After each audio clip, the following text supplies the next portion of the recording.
ক্লাসের অংশ, এটা ক্লাসের বিউটি। সো এটা নিয়ে হার্টেড হওয়ার কিছু নেই, অফেন্ডেড হওয়ার কিছু নেই, বাট থিং ইজ দ্যাট আমরা সবাই নেক্সটে কেয়ারফুল থাকবো, সো দ্যাট অন্য কেউ যাতে হ্যারাসড না হয় আমার দ্বারা।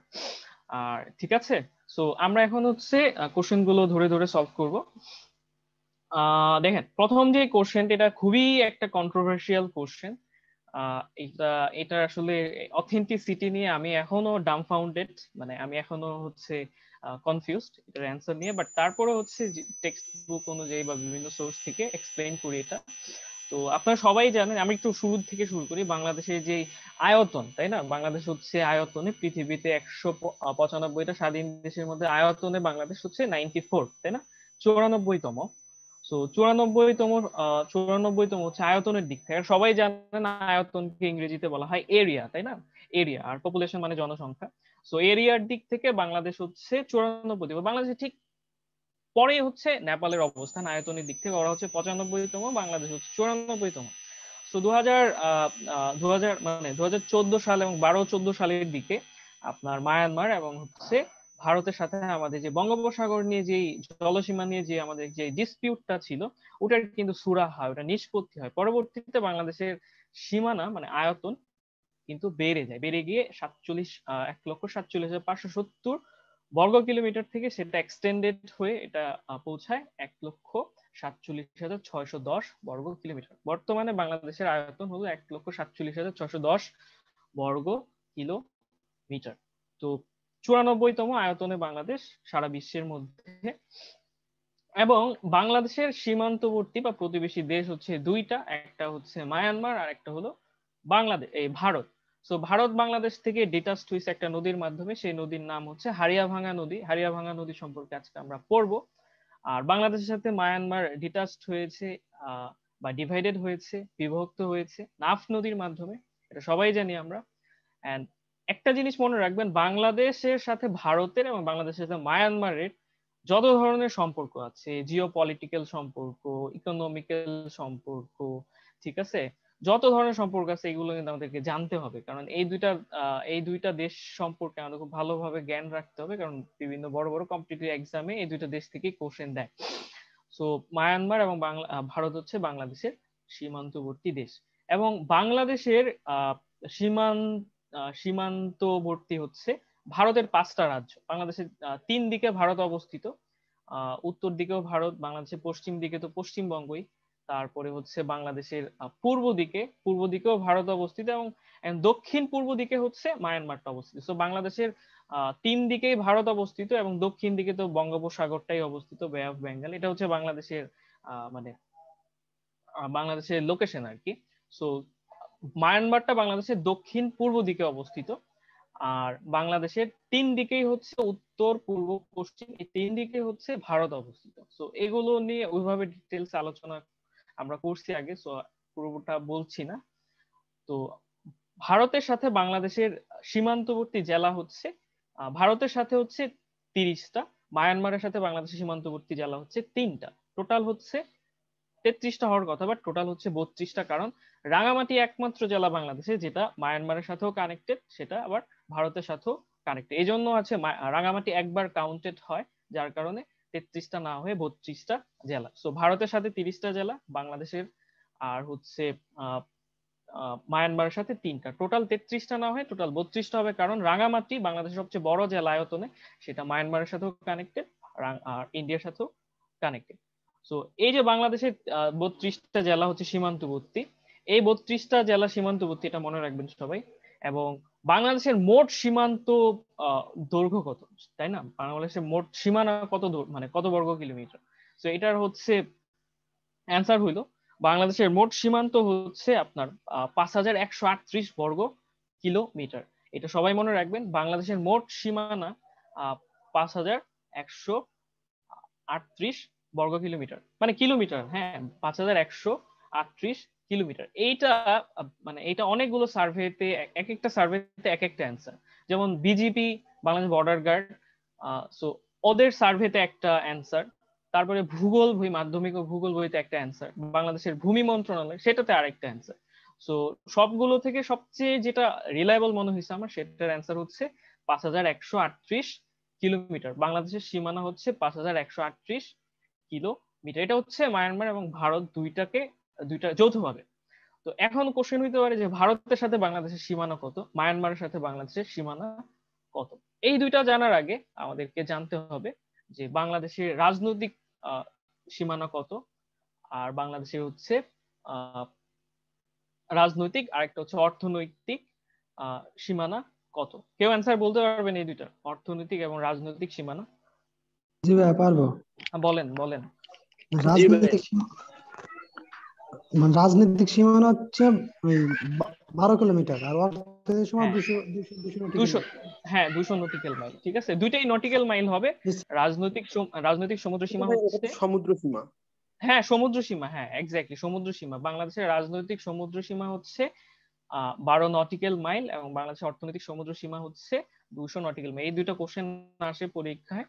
সো এটা নিয়ে একটা এক্সপ্লানেশন আছে, বাট এটা এখন বোঝানো সম্ভব না।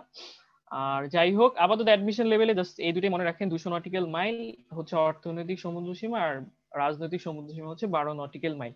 সো এখন আসে হচ্ছে যে মায়ানমারের সাথে বাংলাদেশের সীমানা কত কিলোমিটার। সো এইটা এক একটা বই দেয়া আছে।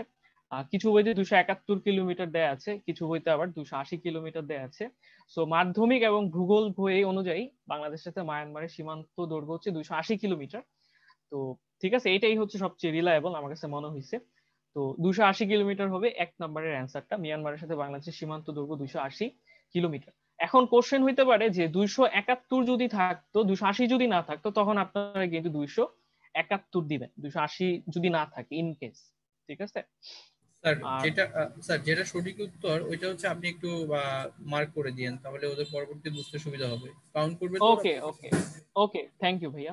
ওকে, সো একের অ্যান্সার হচ্ছে, মার্ক করে দিচ্ছি, একের অ্যান্সার হচ্ছে গহ। ঠিক আছে, সো এটা হচ্ছে অ্যান্সার। যদি 280 কিলোমিটার না থাকে, অ্যান্সার কত হবে? 271 271 কিলোমিটার। ঠিক আচ্ছা আছে, ভাই, একটা কোশ্চেন ছিল ভাই। হ্যাঁ বলেন। হ্যালো ভাই, হ্যাঁ বলেন বলেন।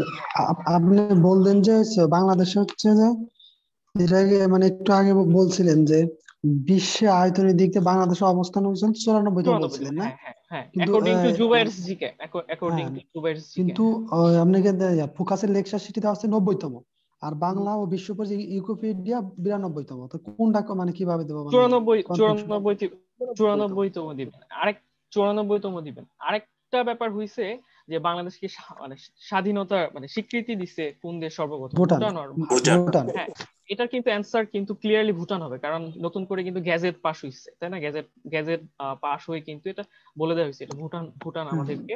ভাইয়া আর একটা হ্যাঁ কোশ্চেন হচ্ছে যে এই যে আপনি বললেন যে হচ্ছে মানে 1,47,570 ছিল, তারপর 1,47,610 হয়েছে, তো এটা কি গ্যাজেট হ্যাঁ, পাস হয়েছে?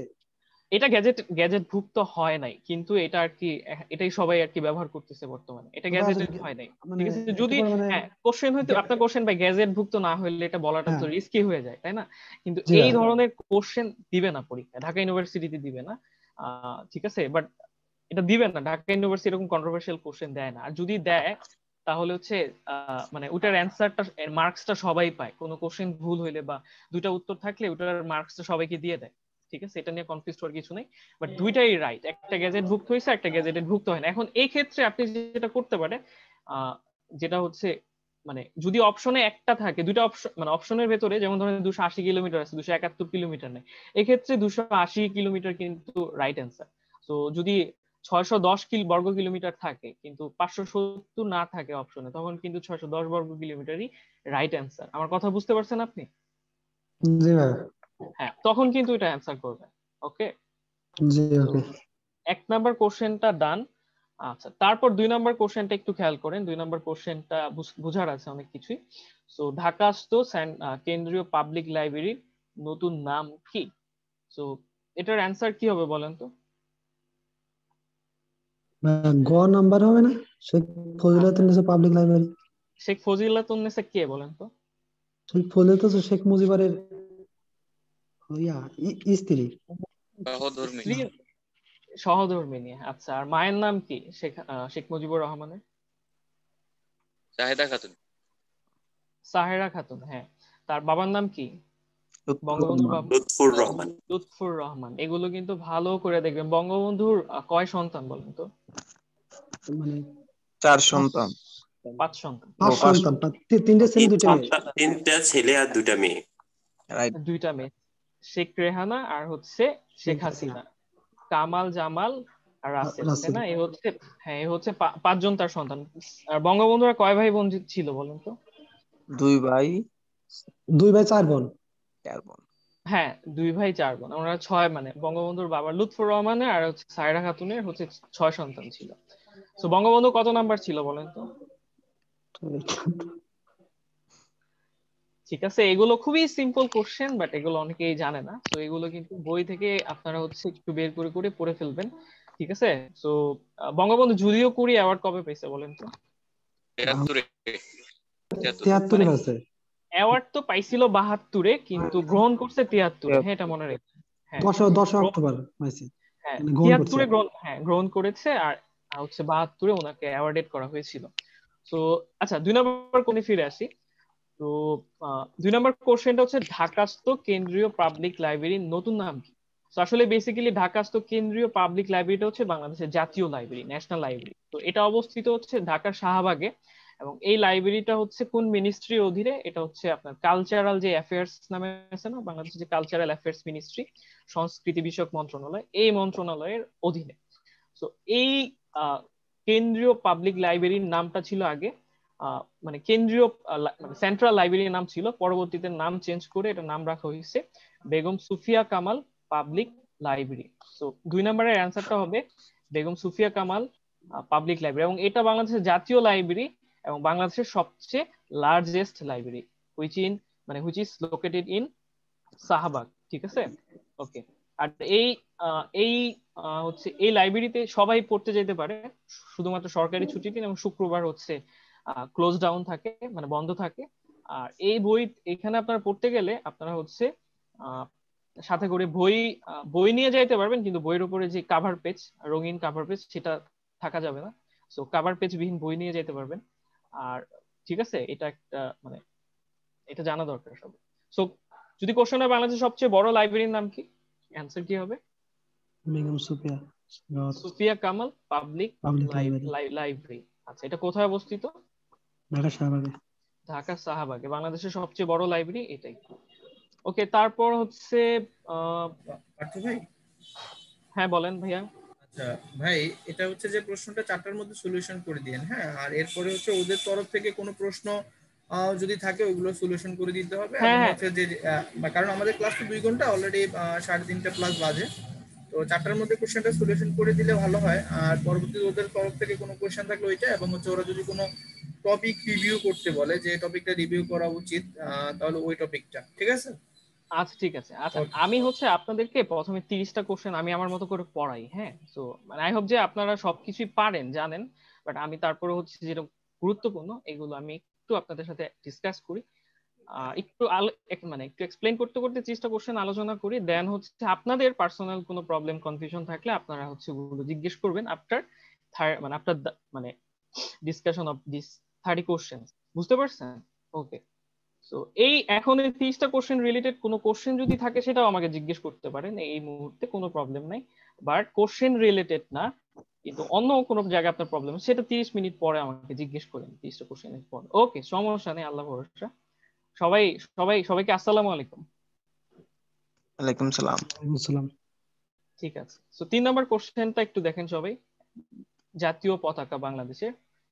সো 3 নম্বর কোশ্চেনটা খুব গুরুত্বপূর্ণ, সিগনিফিকেন্ট, এখান থেকে পরীক্ষায় কোশ্চেন আসে। সো বলেন তো বাংলাদেশের জাতীয় পতাকা দিবস কবে? 2রা মার্চ। 2রা মার্চ। বাংলাদেশের পতাকা সর্বপ্রথম উত্তোলন কে করছিল বলেন তো? আসম আব্দুর রব। আব্দুর রব। হ্যাঁ, আসম আব্দুর রব। আচ্ছা, বলেন তো জাতীয় সঙ্গীতের সাথে প্রথম পতাকা উত্তোলন করা হয়েছে কত কত তারিখে? 3 মার্চ। 3রা মার্চ। হ্যাঁ, 3রা মার্চ।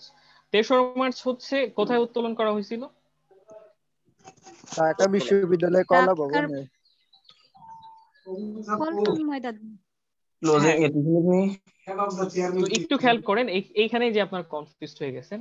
সো পল্টন ময়দানে। হ্যাঁ, 2রা মার্চ হচ্ছে ফ্ল্যাগটা লিফট করা হয়েছে, উত্তোলন করা হয়েছে আপনার ঢাকা বিশ্ববিদ্যালয়ের কলাভবনে 2রা মার্চ প্রথমবারের মতো যেদিন উত্তোলন করা হয়েছে সেটা ছিল 2রা মার্চ কলাভবনে। কিন্তু জাতীয় ন্যাশনাল অ্যান্থামের সাথে পতাকা উত্তোলন করা হয়েছিল পল্টন ময়দান থেকে। ঠিক আছে, এটা মনে রাখবেন 3রা মার্চ।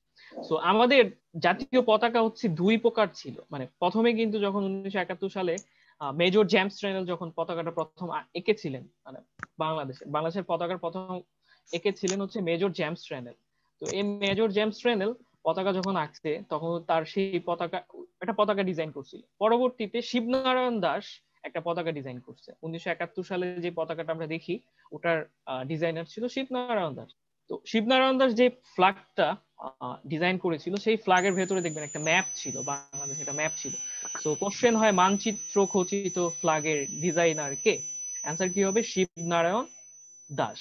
কিন্তু বর্তমানে আমাদের বাংলাদেশে যে ফ্ল্যাগটা আপনারা দেখতে পাচ্ছেন এটাতে কিন্তু আপনার কোনো ধরনের ফ্ল্যাগ নাই, এই ম্যাপ নাই। ঠিক আছে, সো ম্যাপ ছাড়া যে পতাকা এটার ডিজাইনার হচ্ছে আবার ওই যে পটুয়া কামরুল হাসান।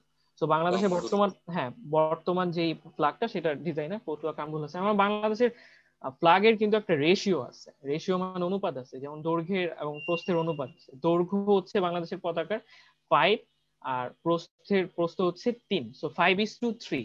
সবাই এটা মনে রাখবেন যে বাংলাদেশের ফ্ল্যাগের দৈর্ঘ্য হচ্ছে 5:3।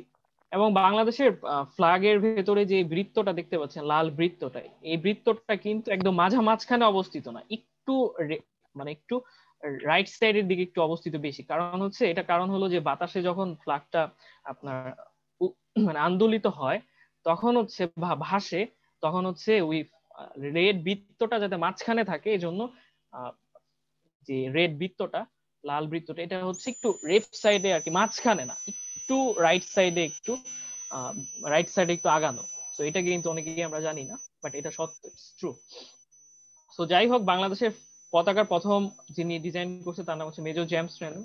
মানচিত্র খচিত ফ্ল্যাগের ডিজাইনার হচ্ছে শিবনারায়ণ দাস। বর্তমান ফ্ল্যাগের ডিজাইনার হচ্ছে কামরুল হাসান।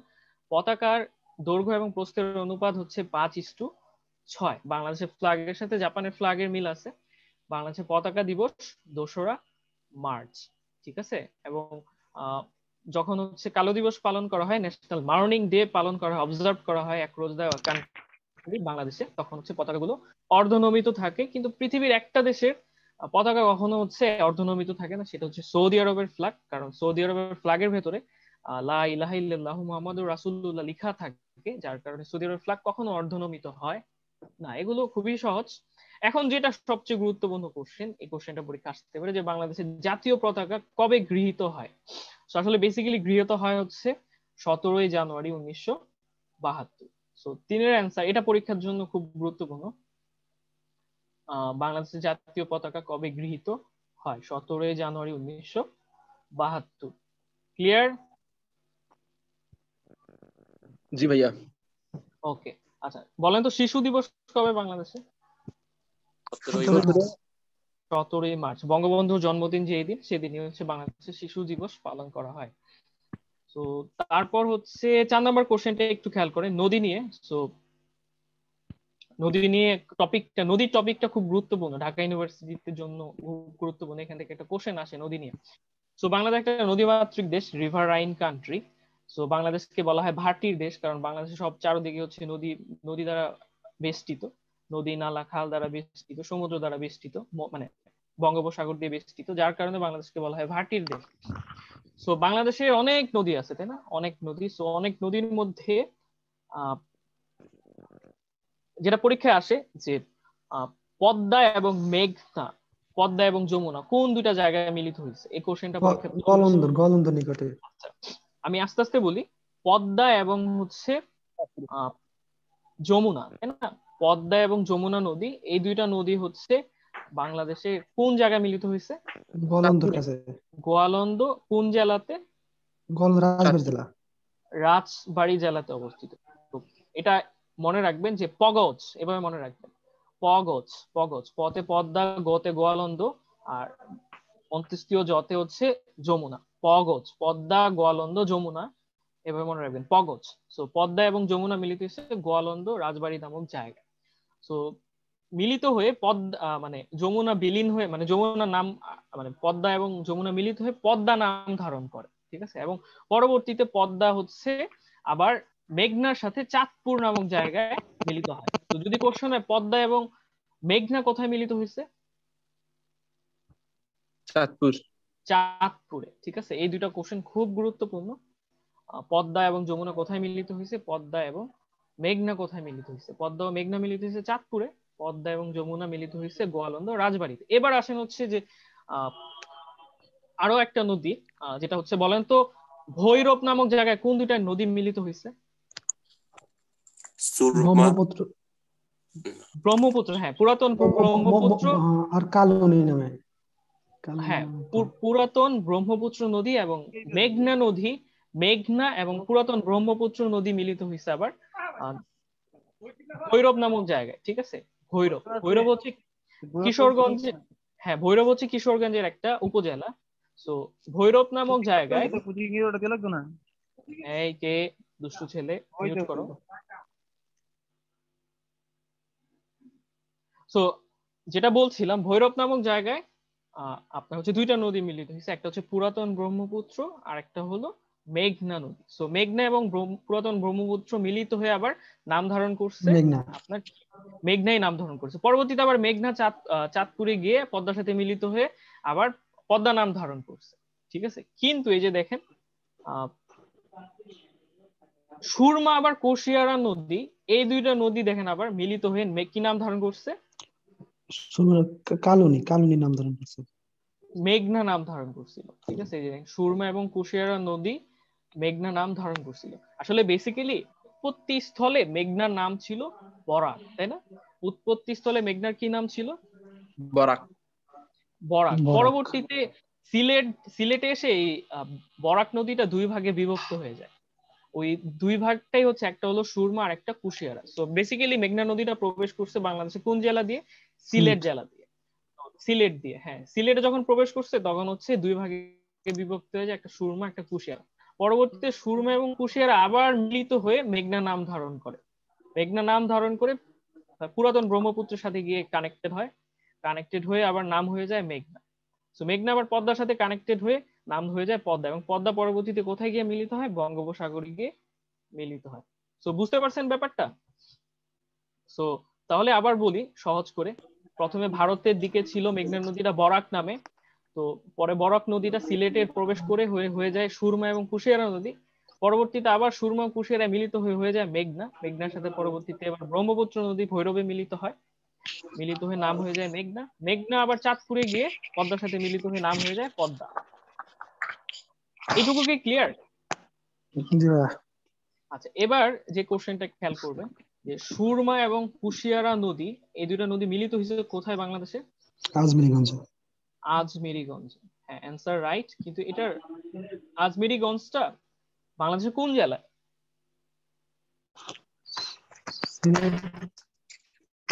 এটা হবে সিলেট, মানে সিলেট বিভাগে এটা হবে হবিগঞ্জ। হবিগঞ্জে। হ্যাঁ হবিগঞ্জ, এটা মনে রাখবেন সবাই। আজমিরিগঞ্জ হচ্ছে হবিগঞ্জ জেলা। সিলেট তো বিভাগ, সিলেট বিভাগ হচ্ছে বাংলাদেশের সবচেয়ে ছোট বিভাগ, 4টা জেলা নিয়ে সিলেট বিভাগ গঠিত। একটা হচ্ছে মৌলভীবাজার, একটা হলো হবিগঞ্জ, একটা হলো সুনামগঞ্জ, আর একটা হলো কি সিলেট, হবিগঞ্জ, মৌলভীবাজার আর হলো সুনামগঞ্জ। এই 4টা জেলা নিয়ে সিলেট বিভাগটা গঠিত। বাংলাদেশের সবচেয়ে ছোট জেলা, প্রশাসনিক দিক থেকে সবচেয়ে ছোট জেলা হলো সিলেট। তো আর আজমিরিগঞ্জটা কোথায় অবস্থিত তাহলে? হবিগঞ্জে। হবিগঞ্জ। তো সুরমা ও কুশিয়ারা নদী হচ্ছে আজমিরিগঞ্জে অবস্থিত। আচ্ছা দেখি তো আপনাদের একটা কোশ্চেন জিজ্ঞেস করি, পারা উচিত আপনাদের। সিলেটে একটা বিখ্যাত একটা ব্রিজ আছে না? সিলেটে একটা বিখ্যাত ব্রিজ আছে, ঝুলন্ত ব্রিজ। কিন ব্রিজ, হ্যাঁ কিন ব্রিজ। বলেন তো ওই ব্রিজটা কোন নদীর উপরে? সুরমা নদীর উপরে, হ্যাঁ এটা মনে রাখবেন। সুরমা নদীর উপরে একটা ব্রিজ আছে সিলেটে, সেটার নাম হচ্ছে কিন ব্রিজ। হ্যাঁ এটা ব্রিটিশরা তৈরি করে দিয়েছিল। বলেন তো হার্ডিন্স ব্রিজ কোথায়? কুষ্টিয়া মাইরা ফেলাম একদম। পাবনা জেলাতে। লর্ড হার্ডিন্স ব্রিজটা নির্মাণ করছে, তাই না? লর্ড 1815 হার্ডিন্স কি সালে। করছিল বলেন তো? লর্ড হার্ডিন্স কি করছিল বাংলা, মানে একটা একটা কাজ করছিল খুব গুরুত্বপূর্ণ।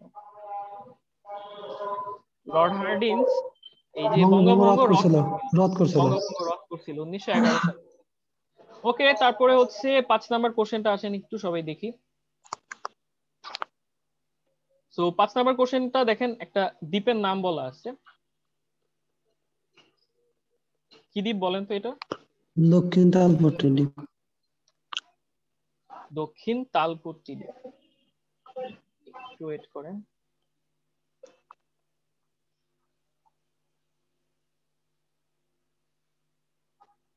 দ্বীপকে ইংরেজিতে কি বলে?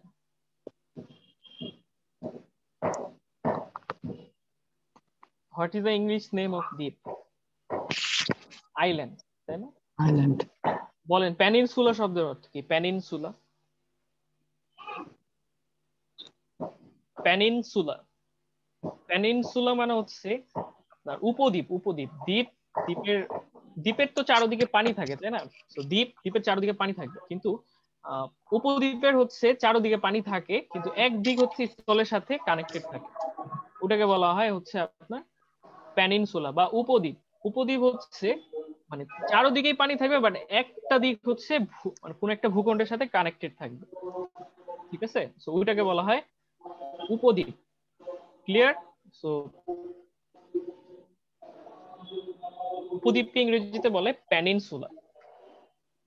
এবার দেখেন দক্ষিণ তালপট্টি দ্বীপ জিনিসটা আসলে কি। বেসিক্যালি দক্ষিণ তালপট্টি দ্বীপ হচ্ছে একটা দ্বীপ যেটা আপনার চর হারিয়ানা জাগে নদীর না। তীরে। হ্যাঁ, চর জাগে না, চর জাগে না হঠাৎ করে। সো জি। এরকম আর কি, এভাবে আর কি ইমার্স হয়েছিল এই দ্বীপটা, মানে আবির্ভাব হয়েছিল এই দ্বীপটা হঠাৎ করে। দক্ষিণ তালপট্টি দ্বীপটা হাড়িয়াভাঙা নদীর মাঝখানে জেগে উঠছিল। তো পরবর্তীতে ভারত কি করে, ভারত হচ্ছে এই দ্বীপটার নাম দেয় হচ্ছে নিউমুর। কি নামে ডাকতো ভারত এই দ্বীপটাকে? স্যার। নিউমুর, দুবলার চন্দ্র, নিউমুর। আর বাংলাদেশ, স্যার। হ্যাঁ নিউমুর চর বলতো, হ্যাঁ নিউমুর বলতো। আর বাংলাদেশ আবার এই দ্বীপটাকে আরেকটা নামে ডাকতো পূর্বাশা। পূর্বাশা দ্বীপ। পূর্বাশা, হ্যাঁ, বাংলাদেশ দক্ষিণ তালপট্টিকে দিয়ে পূর্বাশা বলতো, ভারত বলতো নিউমুর, কিন্তু আসলে এটার নাম হচ্ছে দক্ষিণ তালপট্টি দ্বীপ। এটা হাড়িয়াভাঙা নদীর মোহনায় অবস্থিত। তো এই দ্বীপটা নিয়ে বাংলাদেশের সাথে ভারতের ডিসপিউট ছিল। তো ভারত এই দ্বীপটা জোরপূর্বক দখল করে নেয়, এই দক্ষিণ তালপট্টি দ্বীপটা, ঠিক আছে, জোরপূর্বক অকুপাইড করে। তো পরবর্তীতে ওরা হচ্ছে এখানে খুঁটি গাড়ে, ওদের একটা নৌবাহিনীর মানে ক্যাম্প ক্রিয়েট করে, ফর্মড করে। সো পরবর্তীতে আমাদের আর কিছুই করার থাকে না। সো পরবর্তীতে ন্যাচারাল জাস্টিস বলে একটা বিষয় আছে না, যে প্রকৃতির বিচার, ন্যাচারাল জাস্টিস। তো ন্যাচারাল জাস্টিস বলে একটা কথা ছিল। সো মানে আইনে ন্যাচারাল জাস্টিস বলে একটা ব্যাপার আছে। পরবর্তীতে হচ্ছে এই দক্ষিণ তালপট্টি দ্বীপটা বঙ্গোপসাগরে যে পানির লেয়ারে বা সারফেস, সেটা সোয়েলড মানে বৃদ্ধি পায়। পরবর্তীতে দ্বীপটা সাবমার্সড বা তলিয়ে যায়, পানিতে তলিয়ে যায়। সো এখন কিন্তু এই দক্ষিণ তালপট্টি দ্বীপটা এক্সটিংক্ট কমপ্লিটলি, মানে এটা কিন্তু বিলীন হয়ে গেছে, এটা কিন্তু এক্সিস্টেন্স এখন আর নাই। সো দক্ষিণ তালপট্টি দ্বীপটা ভারত কি নামে ডাকে? স্যার। নিউমোর, হ্যাঁ। আর বাংলাদেশ কি নামে ডাকে? পূর্বাশা। পূর্বাশা। এই দক্ষিণ তালপট্টি দ্বীপটা কোন নদীর তীরে অবস্থিত? হাড়িয়াভাঙা। হাড়িয়াভাঙা নদীর মোহনাতে। আর হাড়িয়াভাঙা নদী হচ্ছে ভারত এবং বাংলাদেশকে কি করছে? পৃথক করছে। পৃথক করছে। এখন যেটা সবচেয়ে গুরুত্বপূর্ণ কোশ্চেন, যে এই হাড়িয়াভাঙা নদী বা দক্ষিণ তালপট্টি দ্বীপটা বাংলাদেশের কোন জেলায় অবস্থিত? সাতক্ষীরা। বললাতে সাতক্ষীরা জেলায়। সাতক্ষীরা। সাতক্ষীরা জেলায়, হ্যাঁ। সবাই মনে রাখবেন, হাড়িয়াভাঙা নদী বা দক্ষিণ তালপট্টি দ্বীপ এটা হলো সাতক্ষীরা জেলায় অবস্থিত। ক্লিয়ার? আচ্ছা ভাইয়া, হ্যালো। হ্যাঁ বলেন ভাইয়া। ভাই যে হাড়িভাঙা নদী সমুদ্র মানে এটা কি বলে, সুন্দরবনের মাঝ দিয়ে গেছে না? মানে সুন্দরবনের সাতক্ষীরা মাঝে।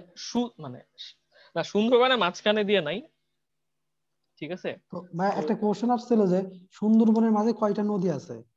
এরকম একটা সুন্দরবনের কোশ্চেন। মাঝখানে অসংখ্য নদী আছে, ঠিক আছে।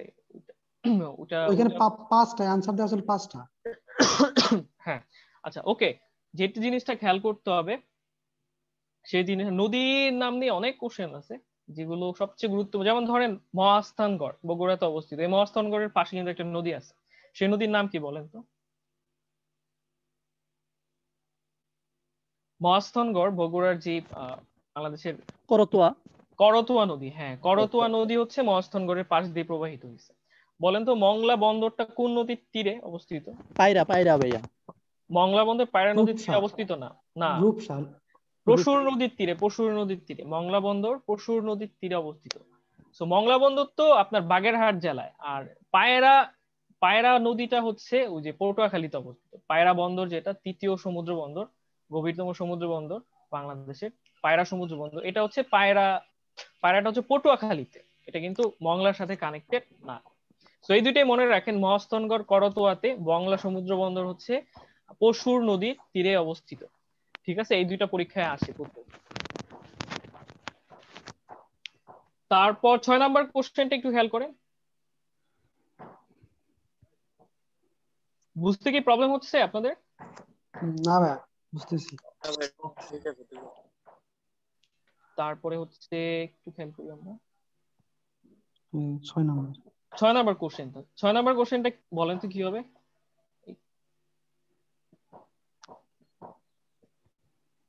ভাই পেট্রোল আর ডিজেল নিয়ে কনফিউশন আছে। পেট্রোল আর ডিজেল নিয়ে কনফিউশন? পেট্রোল দিয়ে দিছি ভাই, পেট্রোল হলেও answer is not right. So একটু খেয়াল করেন, হচ্ছে হবে ভাই ডিজেল সিএনজি। আচ্ছা একটু খেয়াল করেন, প্রথমে দেখেন ডি নাম্বার অপশনটা দেখেন, সিএনজি, তাই না? সিএনজি। আচ্ছা এটার ফুল ফর্ম কি বলেন তো? CNG natural gas compressed natural gas.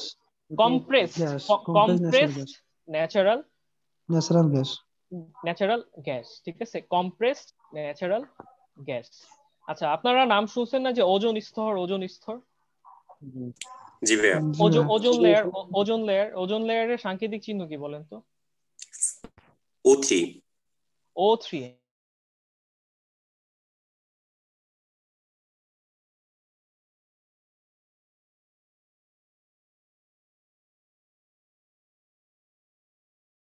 কারণ এই যে সূর্য আছে না, সূর্যের যে রশ্মি, এই রশ্মিটাকে বলা হয় বা ইউভি লাইট, ঠিক আছে, বা আলট্রা অতিবেগুনি রশ্মি বলা হয় বাংলাতে, ইংরেজিতে বলা হয় আলট্রা ভায়োলেট রে।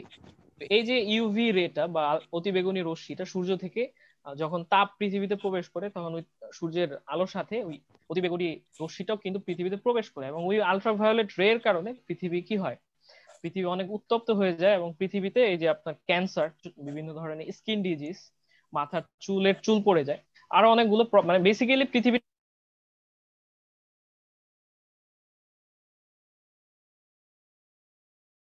ডিজিজের কারণ হচ্ছে আলট্রাভায়োলেট রে। সূর্যের আলোটা আপনার হচ্ছে যখন পৃথিবীতে প্রবেশ করে, ওটাকে ফিল্টার আউট করে হচ্ছে ওজোন লেয়ার বা ওজোন স্তর। সো ওজোন স্তরটা যদি না থাকতো, তাহলে অতিবেগুনি রশ্মি খুব সহজেই পৃথিবীতে প্রবেশ করতো, পৃথিবী অনেক বেশি মাত্রায় অতিমাত্রায় উত্তপ্ত হয়ে যেত, পৃথিবীটা হ্যাবিটেবল থাকতো না। পৃথিবীটা তখন কি হয়ে যেত, ইনহ্যাবিটেবল হয়ে যেত, বসবাসের অযোগ্য হয়ে যেত, বেশি গরম হয়ে যাওয়ার কারণে। তো এই জন্য ওজোন লেয়ারটা আমাদের বন্ধু পৃথিবী, ওজোন লেয়ার আমাদেরকে প্রোটেক্ট করবে, আলট্রাভায়োলেট রেটা পৃথিবীতে প্রবেশ করতে বাধা দেয়। সো বাট আমরা এই পৃথিবীতে যারা থাকি, এরা হচ্ছে এই ওজোন লেয়ারটাকে ডে বাই ডে ক্ষয় করতেছি। কিসের মাধ্যমে? কারণ হচ্ছে আমাদের সিএফসি গ্যাসের মাধ্যমে। হ্যাঁ, সিএফসি, ক্লোরোফ্লোরো কার্বন নামে একটা কার্বন আছে না, সিএফসি গ্যাস। এই সিএফসি গ্যাস হচ্ছে যে আপনার আমরা অ্যারোসোল ব্যবহার করি না, অ্যারোসোলের ভেতরে সিএফসি গ্যাস থাকে। ফ্রিজ রেফ্রিজারেটর, এগুলো এসির যে এসি কম্প্রেসারের ভেতরে আপনার এক ধরনের ফ্রেয়ন, নিয়ন, এগুলো থাকে, এই গ্যাস থাকে। এই গ্যাসগুলো হচ্ছে আবার ওজোন স্তরকে ক্ষয় করে ফেলে, ঠিক আছে, ওজোন স্তরকে ডে বাই ডে থিন করে ফেলতেছে। সো ওজোন স্তর যদি ক্ষয় হয়ে যায়, থিন হয়ে যায়, তখন আলট্রাভায়োলেট রে কি খুব সহজেই পৃথিবীতে প্রবেশ করে ফেলবে। দেন পৃথিবী কিন্তু ডেস্ট্রয়েড হয়ে যাবে, বা পৃথিবীতে অনেক বসবাস অযোগ্য হয়ে যাবে, খাদ্য সংকট দেখা দিবে, বা বিভিন্ন ন্যাচারাল ডিজাস্টার দিতে পারে। সো যেটা সবচেয়ে গুরুত্বপূর্ণ কোশ্চেন, যে O3 দ্বারা কি বোঝায়? ওজোন স্তর। ওজোন স্তর। এখন ওজোন স্তরকে ক্ষয় করার জন্য কোন গ্যাস দায়ী? সিএফসির ফুল ফর্ম হচ্ছে ক্লোরোফ্লোরো কার্বন, ঠিক আছে? ওকে, এই দুইটাই মনে রাখেন, পরীক্ষা আসতে পারে। আর আরেকটা বিষয় মনে রাখেন, এই যে এখানে যেটা নিয়ে আলোচনা করতেছিলাম। এবার আসেন 6 নম্বর কোশ্চেন, যে কোন জ্বালানি মানে ফিউয়েল কোন দেশ সবচেয়ে বেশি সিএফসি গ্যাস উৎপাদন করে? এই চীন চীন চীন চীন 2 নম্বরে হচ্ছে আপনার যুক্তরাষ্ট্র। মানে এই দুইটা দেশ হচ্ছে ই করে আর কি, কম্পিটিশন করতে। চীন সবচেয়ে বেশি কার্বন নিঃসরণকারী দেশ, এটা অনেক জায়গায় মার্কিন যুক্তরাষ্ট্র দেয়া আছে, বাট চীন চীন। আর কার্বন মুক্ত দেশ কোনটা বলেন? ভুটান। ভুটান। ভুটান, হ্যাঁ ভুটান, ঠিক আছে। ভুটান হচ্ছে একেবারে হচ্ছে পরিবেশ বান্ধব দেশ, এবং সর্বপ্রথম ওরা হচ্ছে প্রকাশ্যে ধূমপান ব্যান করছে। এবং ইউএই, ইউনাইটেড আরব এমিরেটস বা দুবাই, সংযুক্ত আরব আমিরাত, যেটা এখানে একটা শহর আছে মাজদাইর, ওই শহরটাতে স্পেসিফিক ওই শহরে কোনো কার্বন ডাইঅক্সাইড নেই। মানে কার্বন মুক্ত শহর হচ্ছে মাজদাইর, যেটা সংযুক্ত আরব আমিরাতে অবস্থিত। আর যদি দেশ বলে তাহলে আপনারা ভুটান দিবেন, ঠিক আছে? বুঝতে পারছেন? এটা একটু খেয়াল করেন, কোন জ্বালানি পোড়ালে সালফার ডাই অক্সাইড গ্যাস বাতাসে আসে? এটা ডিজেল দিয়ে না আপনারা সবাই, ঠিক আছে? এটা তেমন গুরুত্বপূর্ণ কোশ্চেন না, এটা না তেমন একটা, এটা কঠিন একটা কোশ্চেন দিছে আপনাদের কনফিউজ করার জন্য। I don't find it attractive or important.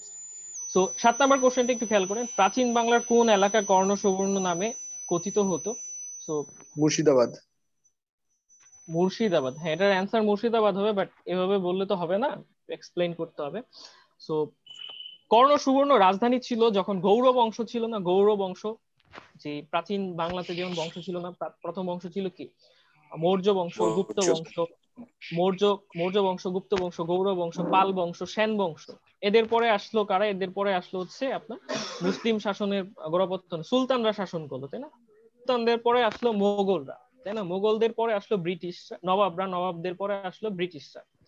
নবাবদের পরে পর্তুগালরা আসছে, তারপরে বেশি ব্রিটিশ। না, ওরা তো ব্যবসা করতে আসছিল, মানে আমি শাসনের কথা বলতেছি, ডমিনেশনের কথা বলতেছি।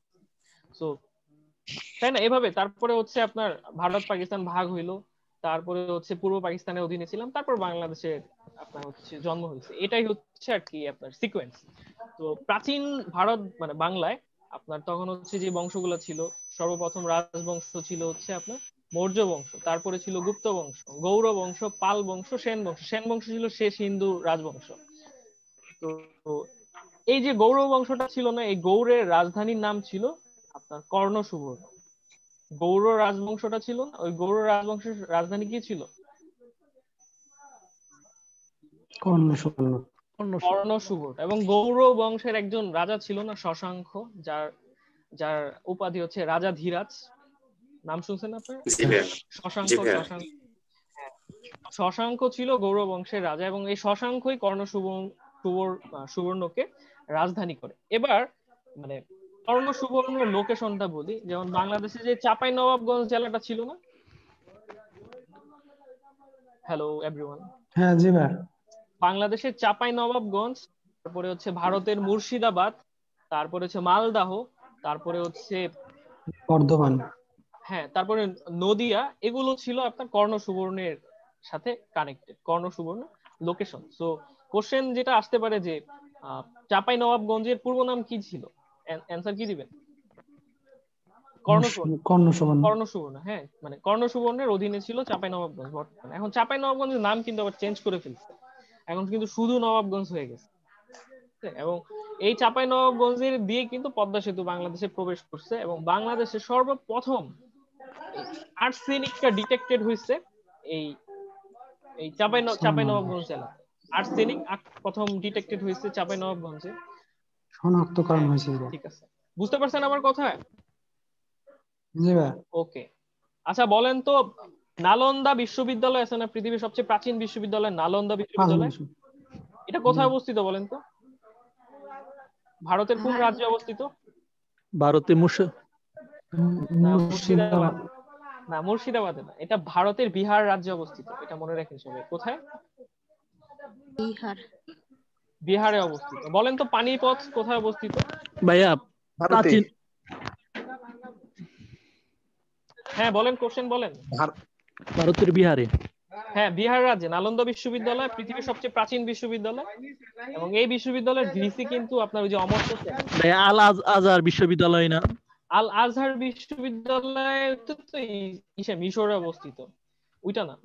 সব এটা তো প্রাচীন বিশ্ববিদ্যালয় বলে, বাট বইতে লেখা আছে আপনার নালন্দা বিশ্ববিদ্যালয় হচ্ছে পৃথিবীর সবচেয়ে প্রাচীন বিশ্ববিদ্যালয়। আচ্ছা, তারপর হচ্ছে খেয়াল রাখেন, এটা মনে রাখেন যে পানিপথটা কোন রাজ্যে অবস্থিত। তারপর ভারতে বিহার অঞ্চলে। না না না, পানিপথটা কোথায় অবস্থিত এটা মনে রাখেন। পানিপথ নামক যুদ্ধটা কোন রাজ্যে হয়েছিল বা বর্তমানে এটার অবস্থানটা কোথায়। তারপরে হচ্ছে না, হরিয়ানা রাজ্যে না, পানিপথ।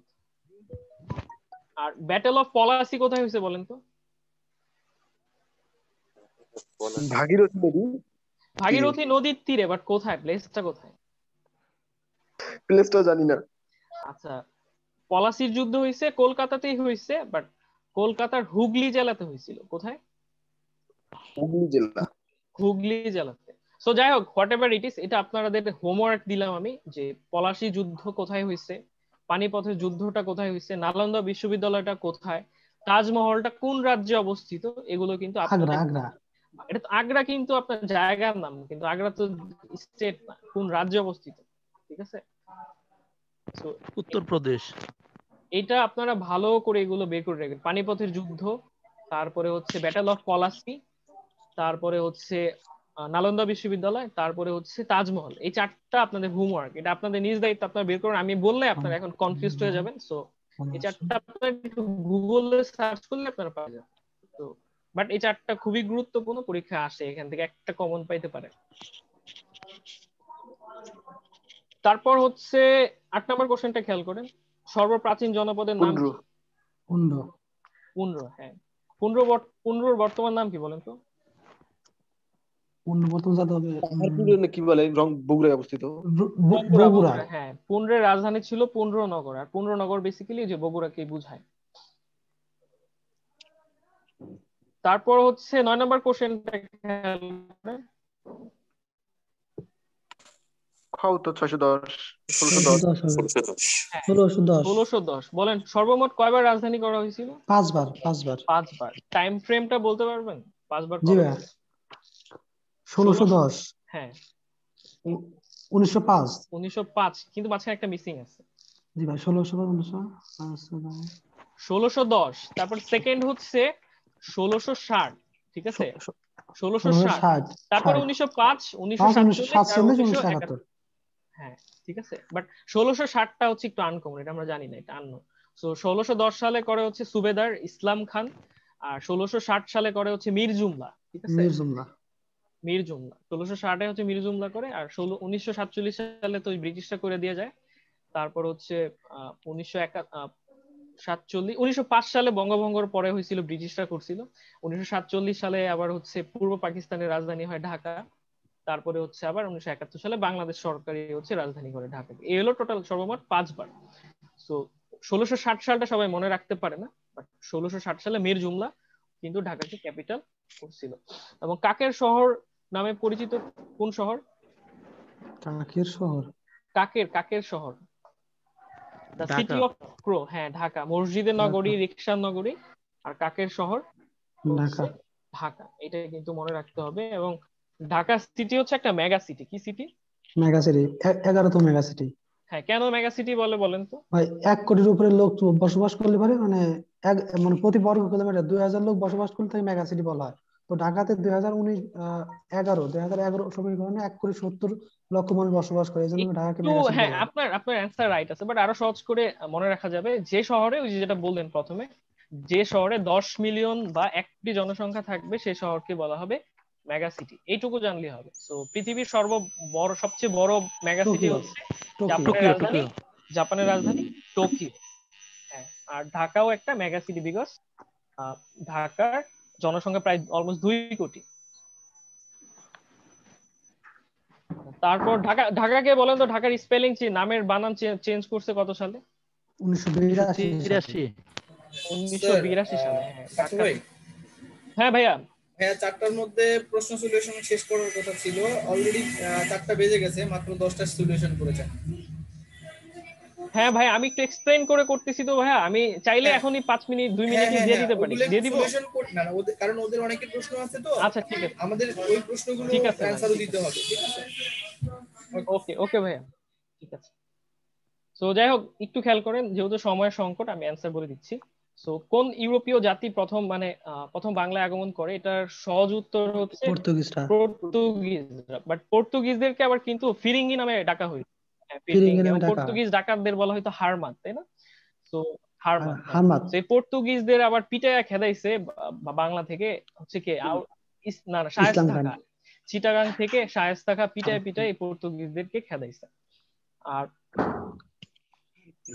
ভারতবর্ষে আসার জলপথ আবিষ্কার করছিল তো আপনারা সবাই জানেন, ভাস্কো দা গামা 1498 সালে ভাস্কো দা গামা।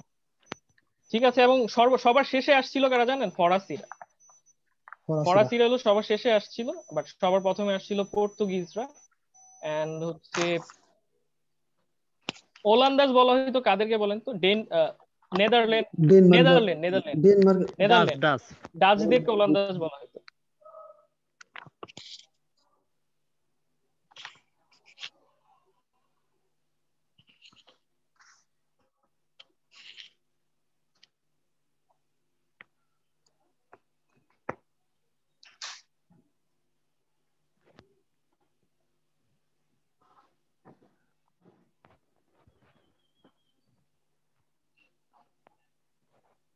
পরবর্তী কোশ্চেনটা একটু খেয়াল করেন। জাতীয় ভারতীয় জাতীয় কংগ্রেস প্রতিষ্ঠিত হয় কবে? এটা একটু মনে রাখতে হবে। 1885 সালে। বাট এটা একটুকু জানলে হবে না, সো মনে রাখবেন ভারতবর্ষে এই তো 1800 শতকের দিকে আপনার পাশ্চাত্য শিক্ষার বেশ প্রসার ঘটছিল ব্রিটিশদের কল্যাণে। পরবর্তীতে একটা শ্রেণী ক্রিয়েট হয়েছিল যারা জাতীয়তা বোধ সৃষ্টি হয়েছিল তাদের মধ্যে, পলিটিক্যালি অ্যাওয়ার্ড হয়ে গেছিল, সচেতন হয়ে গেছিল একটা শ্রেণী।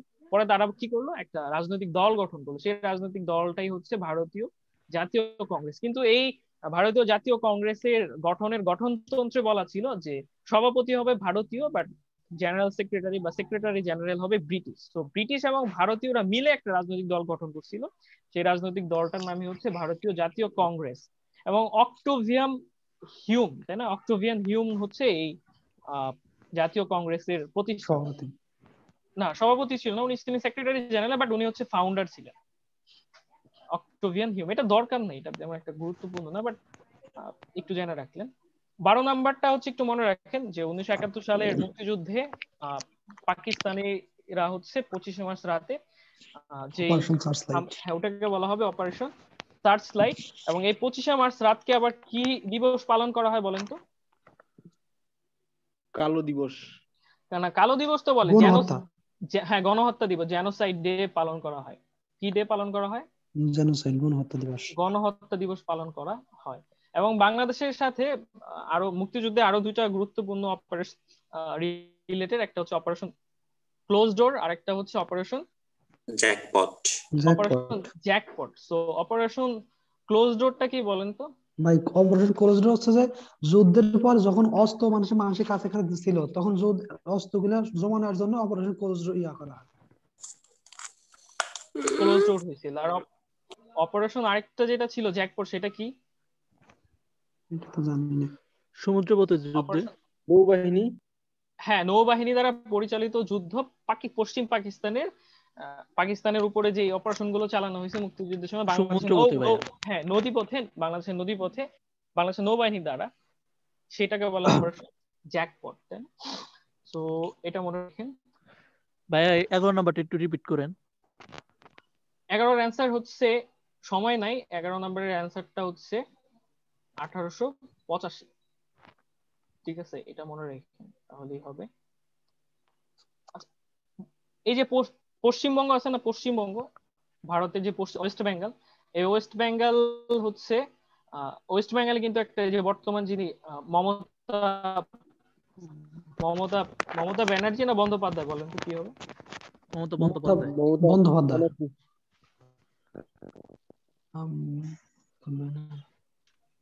মমতা ব্যানার্জি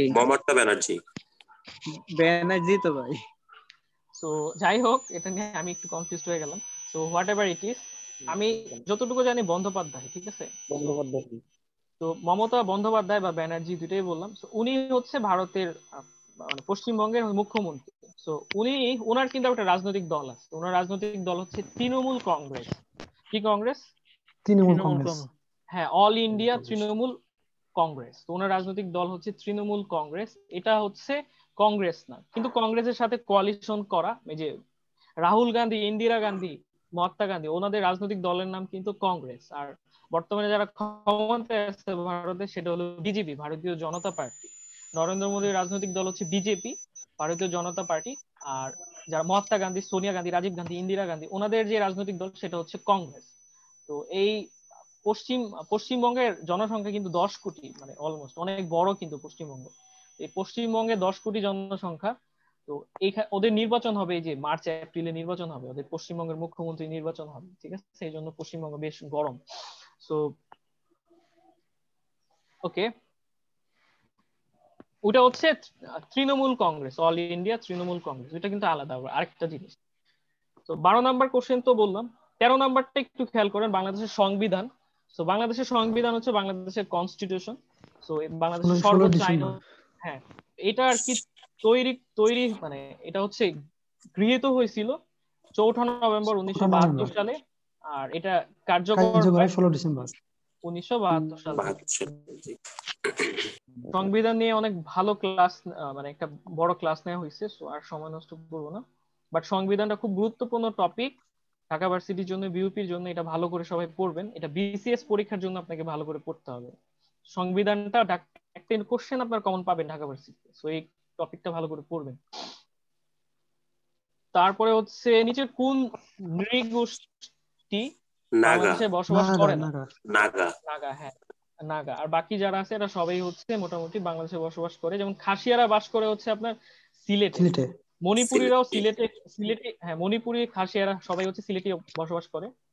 আর রাখাইনরা হচ্ছে পটুয়াখালী, কক্সবাজারে আর কি, বরগুনা, পটুয়াখালী, কক্সবাজারে রাখাইনরা থাকে। আর রাখাইন আর মারমা এদেরকে মিলিয়ে মগ বলা হয়। কি বলা হয়? মগ। রাখাইন আর মারমা মিলায়া কি নাম? মগ। ওকে, পরের কোশ্চেনটা, কোন উপজাতিটা মাতৃতান্ত্রিক? হ্যাঁ, এটার অ্যান্সার দুইটা হবে, ঠিক আছে। এটার অ্যান্সার গারো এবং খাসিয়া হবে, ঠিক আছে। গারো এবং খাসিয়া। সো আমি এটা কিভাবে মনে রাখি জানেন? আমি মনে রাখি হচ্ছে গরু আর হচ্ছে খাসি। সো এই দুইটা হচ্ছে মাতৃতান্ত্রিক, গরু এবং খাসি।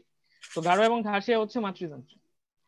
আর এই গারোরা যে ভাষায় কথা বলে, ভাষাটা খুবই ইন্টারেস্টিং। কি ভাষা বলতে পারবেন কেউ?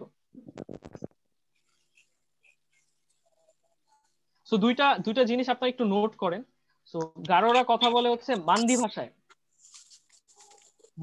ভাষায়। আর খাসিয়ারা কথা বলে হচ্ছে না, খাসিয়ার দরকার নেই। গারোরা কথা বলে হচ্ছে মান্দি ভাষায়। আর ত্রিপুরারা কথা বলে কক বরক ভাষায়। কক বরক।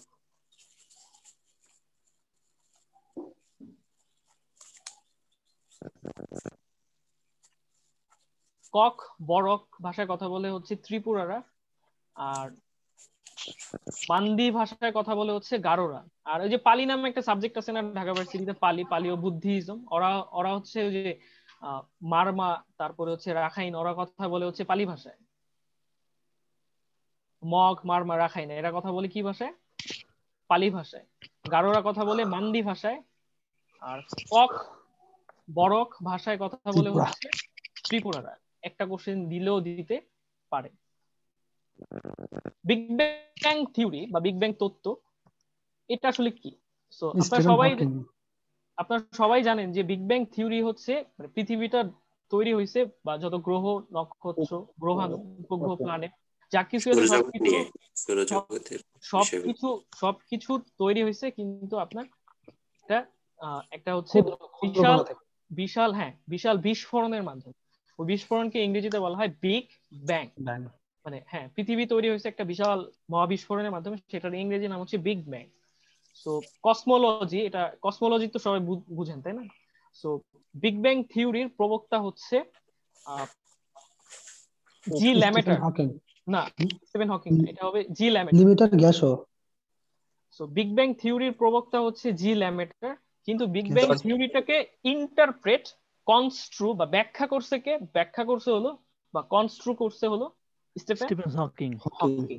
এই স্টিফেন হকিং হচ্ছে একজন ব্রিটিশ পদার্থবিদ, পদার্থবিজ্ঞানী, হ্যাঁ পদার্থবিদ, প্রতিবন্ধী না স্যার? ফিজিস্ট, হ্যাঁ প্রতিবন্ধী, ফিজিস্ট, এবং হচ্ছে উনি একজন ম্যাথমেটিশিয়ানও ছিলেন, গণিতবিদ এবং ফিজিস্ট ছিলেন। এবং এই স্টিফেন হকিং ছিলেন ব্রিটিশ, এবং এই স্টিফেন হকিং যুক্তরাজ্য। 21 বছর বয়সে আপনার হচ্ছে মোটর নিউরন ডিজিজে আক্রান্ত হয়ে একেবারে মানে ফিজিক্যালি হ্যান্ডিক্যাপড হয়ে যান। পরবর্তীতে উনি একটা বিশেষ ধরনের হুইল চেয়ারে বসে পরবর্তীতে অনেক গবেষণা, অনেক বই টই লিখছেন, এবং তার একটা বিখ্যাত বই হচ্ছে a brief history of time. Life time, হ্যাঁ, a brief history of time. এবং ওনার আরেকটা বিখ্যাত বই হচ্ছে যে a big answer to a big question, এটাও একটা খুব গুরুত্বপূর্ণ বই তার। এবং এই স্টিফেন হকিং এর উপর বায়োগ্রাফি নিয়ে একটা মুভিও হয়েছে, ওই মুভিটাকে নাম হচ্ছে theory of everything. So theory of everything মুভিটার কার উপরে করা হয়েছে? Stephen Hawking. স্টিফেন হকিং, ঠিক আছে? আর কোনো কিছু জানতে আর তো মনে হয় দরকার নেই তেমন, বইয়ের ভিতরে লেখা আছে, একটু দেখে নিন আপনারা সবাই। আর কোন রোগে আক্রান্ত হয়েছিল? মোটর নিউরন ডিজিজ আক্রান্ত, ব্রেইনে হচ্ছে একটা প্রবলেম হয়েছিল। 17 নম্বর কোশ্চেনটা শিখদের ধর্মগ্রন্থের নাম কি? গ্রন্থ সাহেব। হ্যাঁ। তো তারপর হচ্ছে, হ্যাঁ ভাইয়া বলেন। আচ্ছা, 18 নম্বর কোশ্চেনটা খেয়াল করেন। অং সান সুচি কত সালে কংগ্রেশনাল গোল্ড মেডেল পায়?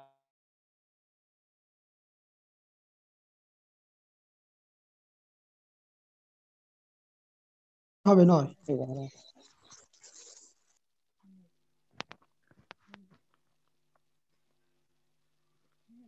এটা 2008 হবে, 2008।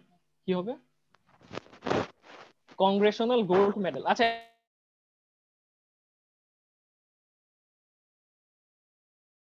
এটা উনি নোবেল পাইছিল 1991 সালে। 91 সালে, ঠিক আছে, এটা মনে রাখেন সবাই। নোবেল পাইছিল 1991 সালে।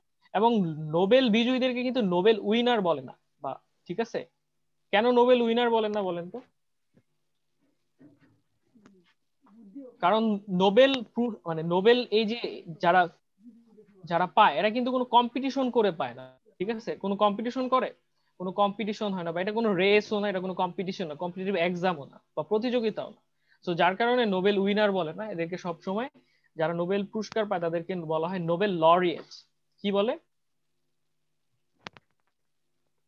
Nobel laureate. আমি স্পেলিংটা লিখে দেই আপনাদেরকে, এটা খুব গুরুত্বপূর্ণ। লরিয়েট,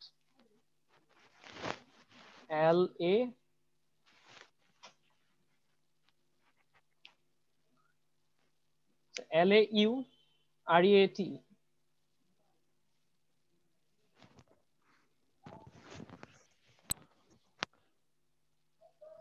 চেক করে নিন তারপরও। LAU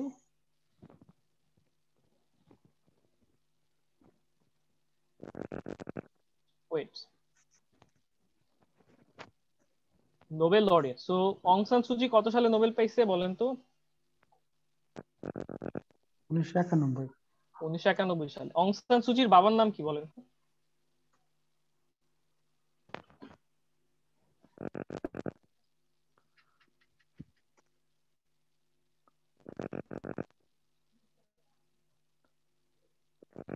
অং সান সুচির বাবার নাম হচ্ছে শুধু অং সান। অং সান সুচির বাবার নাম শুধু অং সান। এই অং সান সুচির বাবার নাম হচ্ছে অং সান সুচি। ওনারাও কিন্তু মেরে ফেলছে, জানেন? ভারতের জাতীয় জনকরা মারছে, মিয়ানমারের জাতীয় জনককে মেরে ফেলছে, তারপরে হচ্ছে বাংলাদেশের জাতীয় জনককে মেরে ফেলছে। সো মিয়ানমারের জাতীয় জনক হচ্ছে অং সান সুচির বাবা, অং সান, শুধু অং সান। এবং এই অং সান সুচি কিন্তু পড়াশোনা করছে অক্সফোর্ড বিশ্ববিদ্যালয়, ঠিক আছে? এবং লরিয়েট বানানটা হচ্ছে এই যে এটা। সো মনে রাখেন সবাই, নোবেল লরিয়েট মানে হচ্ছে Nobel winner. So Aung San সুচি নোবেল পাইছে 1991 সালে।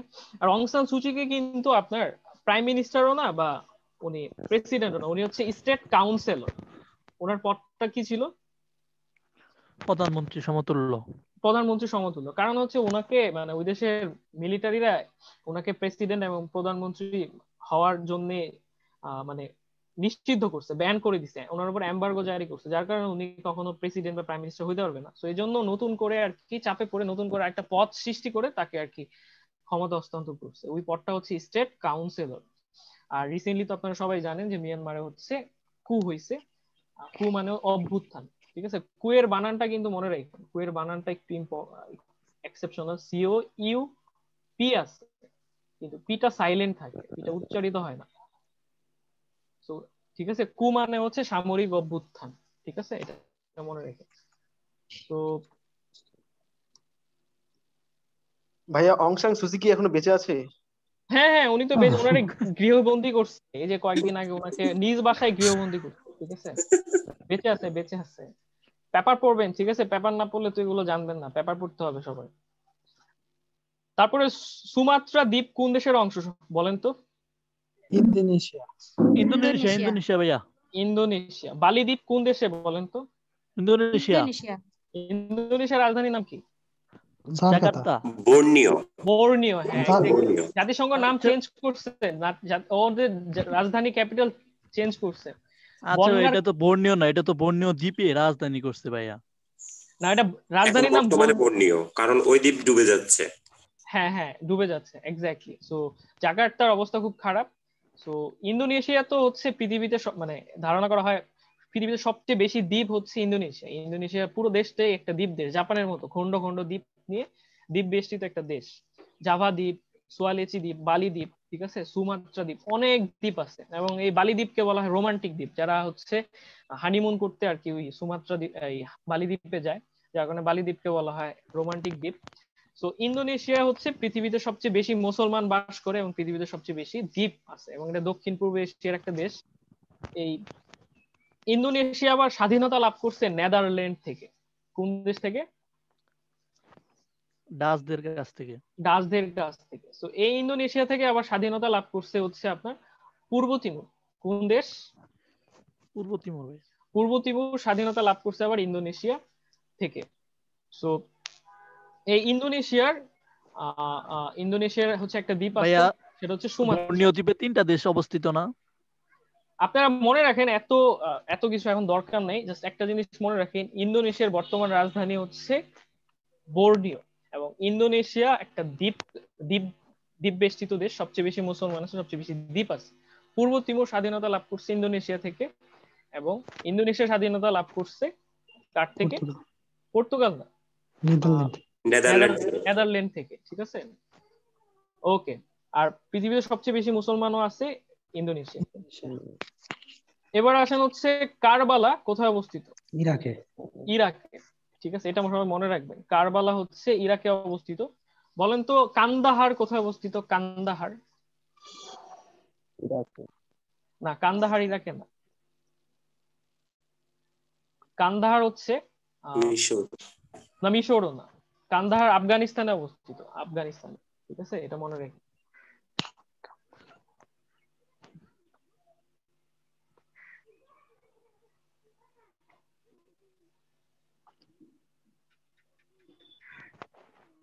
কারবালা বলতে কি এখানে কারবালার ময়দান বুঝাইছে? ওইরকমটাই মোস্ট প্রবাবলি।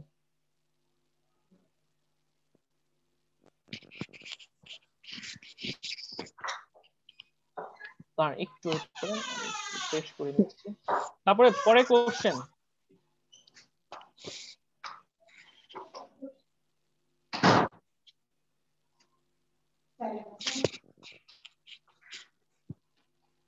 তিয়েনআনমেন স্কয়ার, এটা খুব গুরুত্বপূর্ণ। এটা হচ্ছে চীনের বেইজিং এ অবস্থিত, ঠিক আছে? এবং আপনার ব্রিক্স এর নাম শুনছেন না? BRICS, Brazil, Russia, India, China আর হচ্ছে সাউথ আফ্রিকা নিয়ে যে একটা জোট গঠন করা হয়েছে, অর্থনৈতিক জোট, ব্রিক্স। তো ওই ব্রিক্স এর আবার সদর দপ্তর হচ্ছে সাংহাইতে, চীনের, ঠিক আছে? ব্রিক্স এর সদর দপ্তর হচ্ছে সাংহাইতে, আর তিয়েনআনমেন স্কয়ার হচ্ছে বেইজিং এ। বলেন তো তাহরির স্কয়ার কোথায়? মিশর। হ্যাঁ, ঠিক আছে। রেড স্কোয়ার কোথায় বলেন তো? লন্ডন।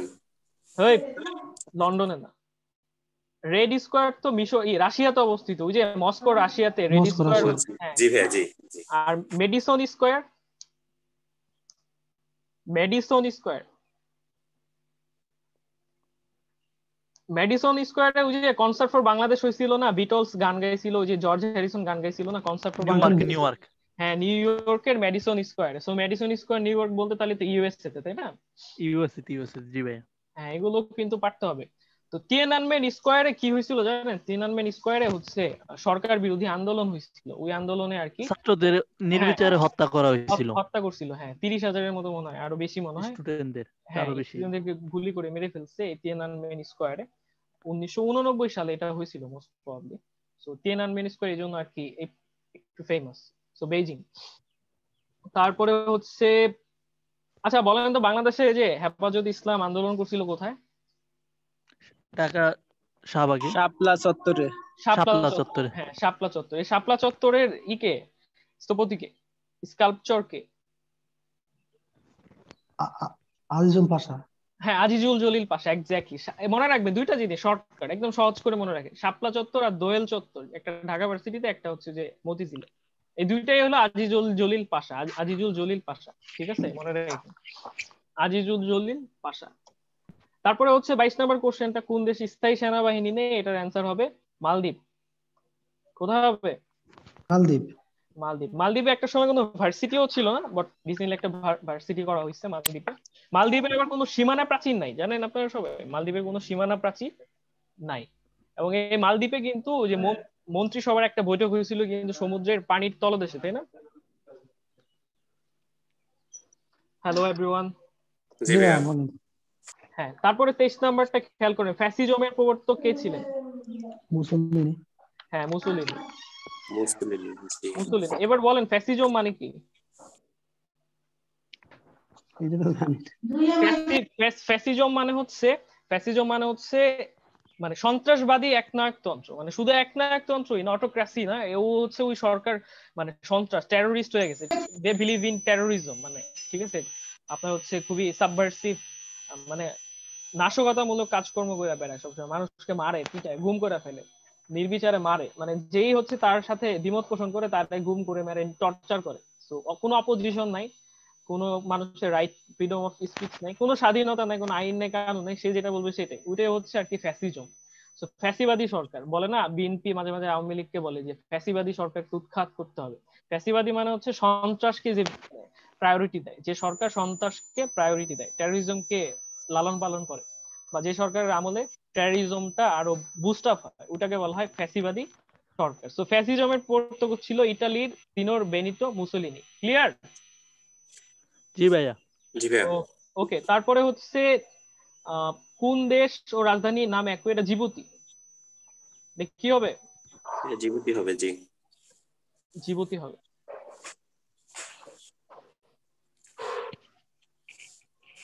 এবং বাংলাদেশের সাথে তাইওয়ানের কিন্তু কোনো কূটনৈতিক সম্পর্ক নেই, এটা জানেন সবাই? মানে বাংলাদেশের সাথে তাইওয়ান এবং ইসরায়েলের কোনো কূটনৈতিক সম্পর্ক নেই, কারণ তাইওয়ানের সাথে সম্পর্ক রাখলে চীনের সাথে বাংলাদেশের সম্পর্ক খারাপ হয়ে যাবে। তো চীনের স্বার্থ রক্ষার জন্য তাইওয়ানের সাথে বাংলাদেশের সম্পর্ক নেই। তো প্রথম এভারেস্ট বিজয়ীদের একজন হচ্ছে তেনজিং। 26 নাম্বারটা, ইন্দোনেশিয়া কার উপনিবেশ ছিল? কোন দেশে? নেপালে। নেপালি। তারপর হচ্ছে ইন্দোনেশিয়া কার উপনিবেশ ছিল? এটা হচ্ছে যে নেদারল্যান্ড।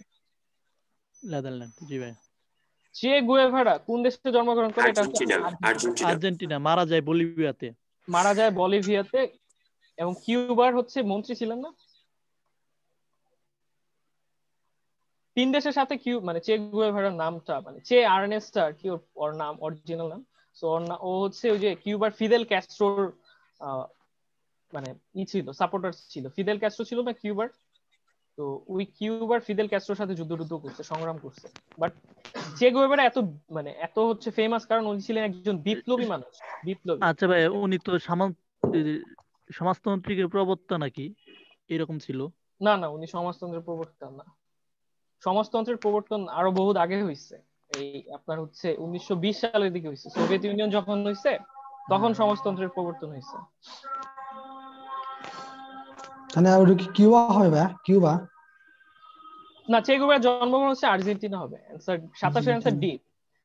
তারপর 28 নাম্বারটা, ফোর্বস সাময়িকীর জরিপে 1 নাম্বার ক্ষমতাশালী নারী হচ্ছে অ্যাঞ্জেলা মার্কেল মার্কেল, অ্যাঞ্জেল। জার্মানির ভাইয়া, জার্মানির চ্যান্সেলর, তাই না? চ্যান্সেলর, জি ভাই। সো এই অ্যাঞ্জেলা মার্কেলের রাজনৈতিক দলের নাম কি, কেউ বলতে পারবেন? কনজারভেটিভ পার্টি না? খ্রিস্টান না, না। Democratic party. খ্রিস্টান ডেমোক্রেটিক। না, হ্যাঁ, ডেমোক্রেটিক ইউনিয়ন আর কি, সম্ভবত, মোস্ট প্রবাবলি সিডিইউ সম্ভবত, খ্রিস্টান ডেমোক্রেটিক ইউনিয়ন সম্ভবত, বাট অন্য কিছু হইতে পারে, আমি শিওর না, ভুলে গেছি।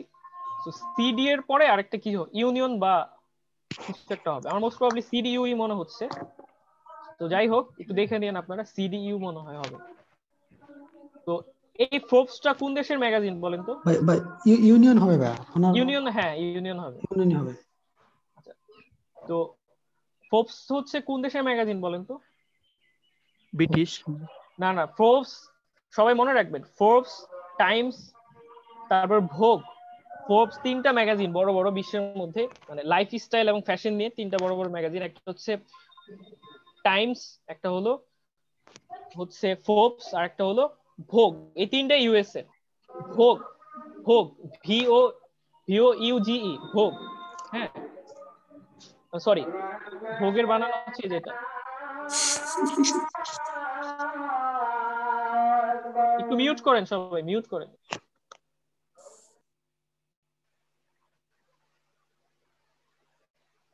এই যে এটা একটা ম্যাগাজিনের নাম, ঠিক আছে, ফ্যাশন এন্ড লাইফস্টাইল নিয়ে, এটা ইউএসএ, এটাকে বলা হয় ভোগ। আর ফর্বস হচ্ছে এটাও ইউএসএ এর একটা ম্যাগাজিন। আরেকটা ম্যাগাজিন হচ্ছে টাইমস ম্যাগাজিন।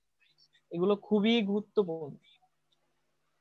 টাইমস ম্যাগাজিনটা মানে টাইম আর টাইম ম্যাগাজিন, এই 3টা ইউএসএ। আর ইংল্যান্ডের একটা ম্যাগাজিন আছে, সেটা হচ্ছে রয়টার্স। কি? রয়টার্স। রয়টার্স, রয়টার্স হচ্ছে ব্রিটিশদের। আর টাইমস, ভোগ আর হচ্ছে ফোর্বস, এই 3টাই কোন দেশের? যুক্তরাষ্ট্রে। যুক্তরাষ্ট্রের, হ্যাঁ, এটা মনে রাখবেন। আর একটা ম্যাগাজিন যেটা বঙ্গবন্ধুকে হচ্ছে পয়েন্ট অফ পলিটিক্স বলছিল, সেই ম্যাগাজিনের নাম কি? সেটা হচ্ছে নিউজ উইকস, তাই না? ইংল্যান্ডের একটা ম্যাগাজিন ছিল না, নিউজ উইকস, সেটা বঙ্গবন্ধুকে পয়েন্ট অফ পলিটিক্স উপাধিটা দিছিল। সবচেয়ে বেশি আপেল উৎপাদিত হয় কোন দেশে?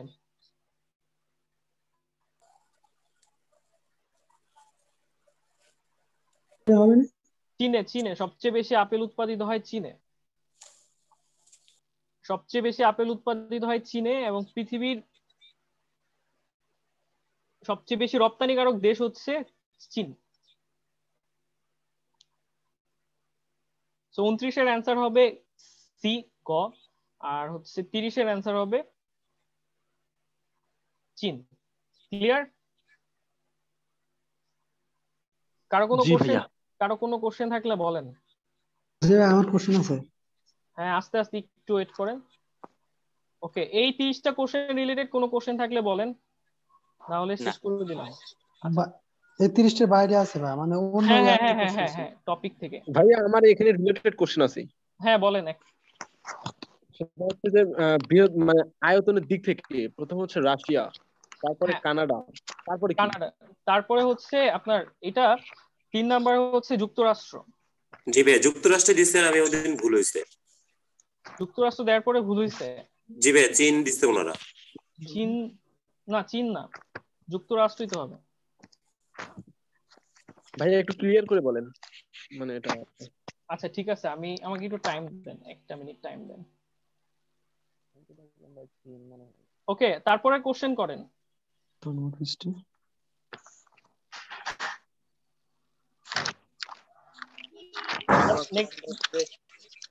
বাংলাদেশের,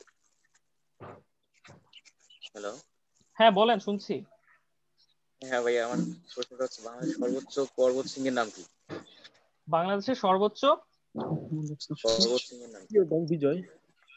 এটা হচ্ছে ওই যে তাজিং ডং। তাজিং ডং এর আরেক নাম তাজিং হচ্ছে, ডং। হ্যাঁ, আরেক নাম হচ্ছে বিজয়, ঠিক আছে? বিজয়, জি। আর এটা হচ্ছে বান্দরবনে অবস্থিত, বাংলাদেশের দ্বিতীয় পর্বত শৃঙ্গ হচ্ছে আপনার কেওক্রাডাং, এটাও বান্দরবনে অবস্থিত। বাংলাদেশের তৃতীয় সর্বোচ্চ পর্বত শৃঙ্গের নাম হচ্ছে ওই যে চিম্বুক পাহাড়, বা যেটাকে আমরা কালা পাহাড় নামে জানি, কিন্তু এটার নাম পাহাড় বাট ওটা কিন্তু পর্বত। তো তিনটাই আপনার বান্দরবনে অবস্থিত। চিম্বুক পাহাড় থার্ড, কেওক্রাডাং সেকেন্ড। ভাইয়া হ্যাঁ বলেন। বললাম যে মোদকটং সাফা হাফঙ্গের উচ্চতা তো সবচেয়ে বেশি, এই তাজিংডং এর চেয়েও বেশি। এটা আপনারা কেউ কনফিউজ হবেন না, বাংলাদেশের সবচেয়ে বড় পর্বত শৃঙ্গের নাম হচ্ছে তাজিংডং বিজয়। এটার বাংলা নাম বিজয়, আর হচ্ছে ওইখানে স্থানীয় নাম হচ্ছে তাজিংডং। এর বাইরে আর কিছু দরকার নেই, ঠিক আছে? এটাই এটাই রাইট। তারপরে কোশ্চেন। আরেকটা প্রশ্ন আমার আছে ভাইয়া। হ্যাঁ বলেন। ভাইয়া তাজিংডংটা এটা মারমা ভাষা না? হ্যাঁ হ্যাঁ এরকমই, বান্দরবনের একটা ভাষা আর কি। মারমা ভাষা তো দেখলাম একটা বইয়ে। ঠিক আছে, তারপর কোশ্চেনটা করি। হ্যাঁ হ্যাঁ বলেন। বিজিত এবং বিজেতাদের মধ্যে পার্থক্য কি? তোর মাদার চোদ এই আস্তে, এটা দাঁড়ান, আপনাদের একটা কোশ্চেন ছিল না? একটু আমি বলতে চাচ্ছি। আচ্ছা, আপনারা এই যে কথাটা বললেন কে? আচ্ছা, আমার রেকর্ড আছে, সমস্যা নেই, আমি এটা বের করব। আপনার মতো স্টুডেন্ট আমাদের দরকার নেই, আপনার মতো স্টুডেন্ট আমাদের দরকার নেই। ওকে স্যার, আজকের ক্লাস আর মাত্র 5 মিনিট চালাবেন স্যার। এই ধরনের স্টুডেন্টের পড়ানো দরকার নেই স্যার। আচ্ছা ঠিক আছে ভাইয়া, ওকে। সবাই মিউট করেন, সবাই মিউট করেন। খোকন মিয়াকে, খোকন মিয়াকে আপনি একটু আনমিউট করেন তো। খোকন মিয়া, খোকন মিয়া আপনি একটু আনমিউট করেন। জি ভাইয়া। সো কোশ্চেনটা হচ্ছে যে বাংলা আয়তনে হচ্ছে টপ যে 5টা কান্ট্রি, দেখেন সবার প্রথম হচ্ছে এখানে আপনার স্ক্রিন দেখতে পাচ্ছেন আপনারা? হ্যালো, আপনি কি স্ক্রিন দেখতে হ্যাঁ স্যার, পাচ্ছেন? স্ক্রিন দেখা যাচ্ছে, স্ক্রিন দেখা দেখেন, এক যাচ্ছে। নম্বরে হচ্ছে রাশিয়া, 2 নম্বরে কানাডা, 3 নম্বরে হচ্ছে ইউএসএ আছে, ঠিক আছে? সো আমার মনে হয় না এটাই রাইট, কারণ এটাই রাইট কারণ হচ্ছে চায়না হচ্ছে 4 নম্বরে আছে। সো আয়তন তো এত দ্রুত চেঞ্জ হয় না, ফ্লাকচুয়েট করে না। সো ঠিক আছে, সো ইউএসএ 3 নম্বরে, যে এখানে দেখেন আপনার largest countries in the world. So এটা জনসংখ্যা হইলে বুঝতাম যে এটা ফ্লাকচুয়েট করছে। S M Rabiul Islam, G S M Rabiul Islam, আপনার প্রশ্নটা করুন। S M Rabiul Islam. ভাইয়া বিজিত এবং বিজেতাদের মধ্যে পার্থক্য কি? ওয়াটারলু যুদ্ধে কে বিজিত ছিল, কে বিজেতা ছিল? বিজিত এবং বিজেতা, একটা হচ্ছে উইনার, আরেকটা কি বলেন তো? আপনারাই বলেন, পারার কথা, তো বাংলার সাবজেক্ট, মানে বাংলার হচ্ছে মানে হয়ে যাইতো, মানে ওই যে আমার এখানে ভুল আসছিল যে আপনার কি যেন বলে, ওয়াটারলু যুদ্ধে কে পরাজিত ছিল আর মানে কে বিজেতা আচ্ছা, ছিল? ওয়াটারলু যুদ্ধে আমি বলি, হ্যাঁ ওয়াটারলু যুদ্ধে জিতছিল হলো ডিউক অফ ওয়েলিংটন, ঠিক আছে? ওয়েলিংটন ছিল ইংল্যান্ডে, তার মানে ইংল্যান্ড জিতছে। আর হচ্ছে হারছে কারা? নেপোলিয়ন হারছে। হ্যাঁ, নেপোলিয়ন হচ্ছে মানে ফ্রান্সের নেতৃত্ব দিছিল নেপোলিয়ন, তার মানে নেপোলিয়ন হারছে, ঠিক আছে? এখন হচ্ছে বিজিত এবং বিজেতা, ঠিক আছে? এটার হচ্ছে বাংলার গ্রামারের একটা টপিক। সো অ্যানসার কি হবে বলেন তো আপনারা? দিকে আসছিল তো, এটা বিজিত দিছিল এখানে নেপোলিয়ন, তো আমি কনফিউজ করে গেছিলাম। আচ্ছা, আপনি কোনটা অ্যানসার করছিলেন, বিজিত বিজেতাতে? আমি তো বিজিত দিছিলাম ডিউক অফ ওয়েলিংটন। ওই ডিউক অফ ওয়েলিংটন, অ্যানসার ভুল আসছে। হ্যাঁ। আচ্ছা, তো সহজ ভাষায় বলে দিলাম যে এই যুদ্ধে জয়লাভ করছে হচ্ছে ইংল্যান্ড, আর হেরে গেছে আপনার হচ্ছে ফ্রান্স, ঠিক আছে? সো এবার হচ্ছে তারপরে কোশ্চেন, নেক্সট কোশ্চেন। হ্যাঁ, পরবর্তী কোশ্চেন আরিফ হোসেন, জি আপনার প্রশ্নটা বলুন। আরিফ হোসেন। আসসালামু আলাইকুম ভাইয়া। হ্যাঁ বলেন, শুনছি। আমার কোশ্চেন আছে যে ভূমধ্যসাগর, হ্যাঁ ভূমধ্যসাগর, মানে ভূমধ্যসাগর নিচের কোনটি? আমি ক্যাসপিয়ান সাগর নাকি মানে ভূবেষ্টিত সাগর নিচের কোনটি? ভূবেষ্টিত সাগর, ভূবেষ্টিত সাগর, হ্যাঁ কাস্পিয়ান সাগর হবে, এটা কাস্পিয়ান সাগর হবে। কাস্পিয়ান সাগর ভূমধ্যসাগর তো চারপাশে মানে ইয়া করা, কিন্তু ভূমধ্যসাগর আটলান্টিক মহাসাগরের সাথে হচ্ছে কানেক্টেড, অ্যাডজাস্টেড, ওয়েল অ্যাডজাস্ট, এবং হচ্ছে ভূমধ্যসাগর হচ্ছে আবার সুয়েজ খাল দ্বারাও কানেক্টেড, ঠিক আছে? বুঝতে পারছেন? আর একটা কোশ্চেন ছিল ভাই, হ্যাঁ মানে শান্ত সাগর কোথায় অবস্থিত? দেওয়া আছে চাঁদ। এখন চাঁদ হলো কি হ্যাঁ মানে হ্যাঁ, চাঁদ চাঁদ একটা দেশের নাম, আফ্রিকা মহাদেশের একটা হ্যাঁ দেশের নাম, শান্ত ওদের সাগর মানে চাঁদ। দেশ হবে নাকি মানে ওই যে মানে উপগ্রহ কোনটা? এটা শান্ত সাগর, এটা একটা মানে ওই টাইপের ইম্পর্টেন্ট কোশ্চেন না, বাট চাঁদ একটা দেশের নাম। তো এই চাঁদ দেশটা হচ্ছে আপনার ইসে আফ্রিকা অবস্থিত, মহাদেশে। আফ্রিকা মহাদেশে অবস্থিত। এখন হচ্ছে আরেকটা কোশ্চেন, যেটা এই যে আমাদের যে চাঁদ, আমাদের সূর্য মুন, পৃথিবীর জি একমাত্র ভাইয়া। উপগ্রহ চাঁদ, এই চাঁদে অবস্থিত না ওই দেশে অবস্থিত, ঠিক আছে? এইটা একটা কোশ্চেন, তাই না? তো চাঁদে হুম। আপনার সাগর যেহেতু বলছে, সাগর মানে হচ্ছে পানি আছে, চাঁদে পানির অস্তিত্ব মনে হয় নাই। সো চাঁদ মনে হয় আফ্রিকা মহাদেশটাকে লিন করছে মোস্ট প্রবাবলি। ভাইয়া আর একটা কোশ্চেন আছিল ভাইয়া, হ্যাঁ বলেন। মানে নিচের কোনটি মানে সুপার সেভেন এর অন্তর্ভুক্ত, এশীয় সুপার সেভেন এর অন্তর্ভুক্ত নয়? হ্যাঁ হ্যাঁ হ্যাঁ হ্যাঁ।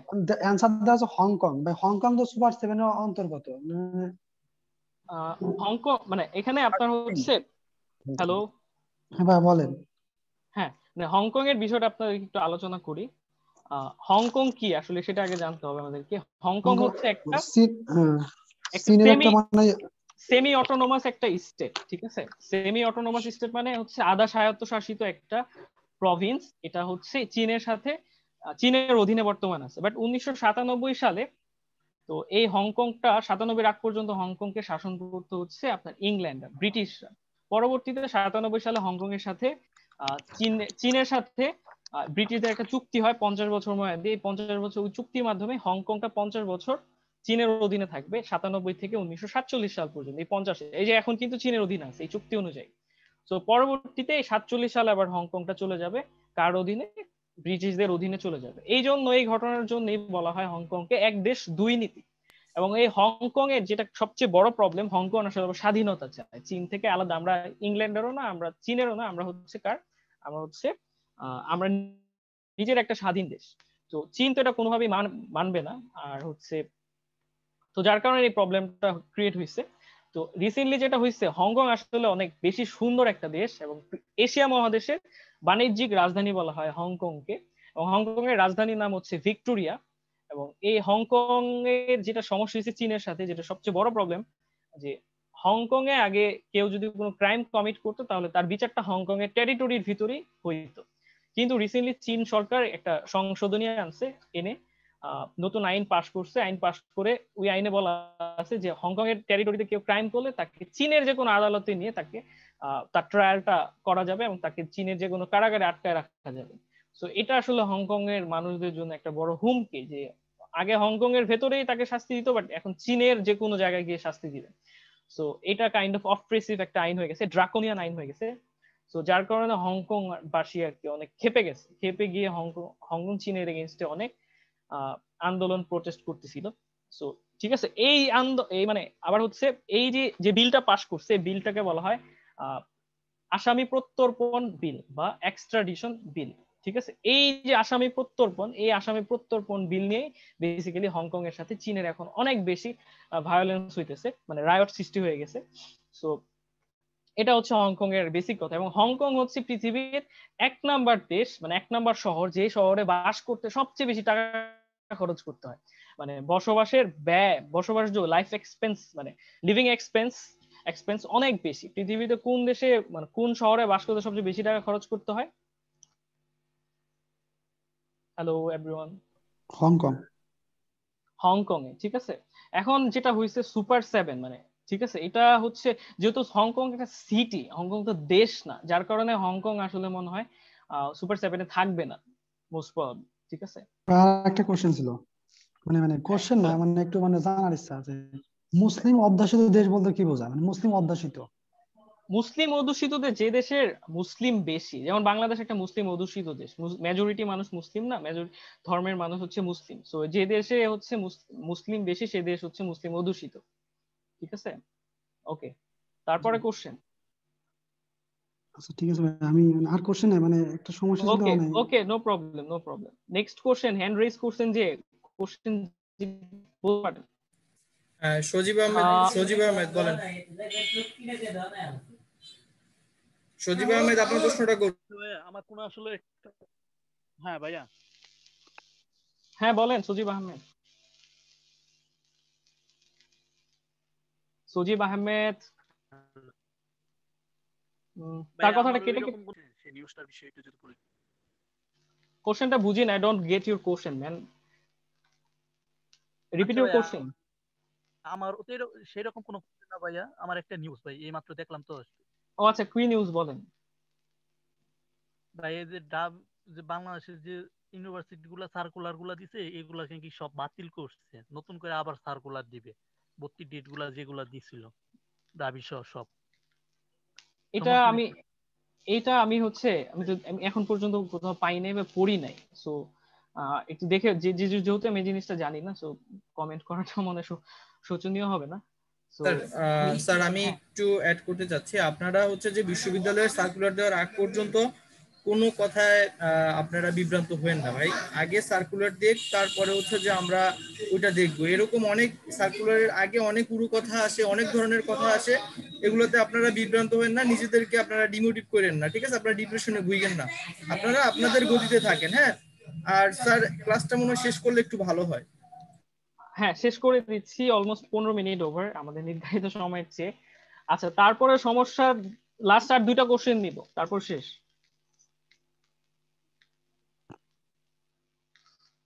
লাস্ট 2টা কোশ্চেন।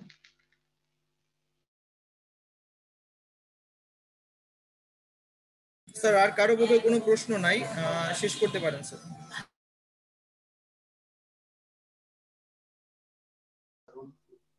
জি ভাইয়া, Venice.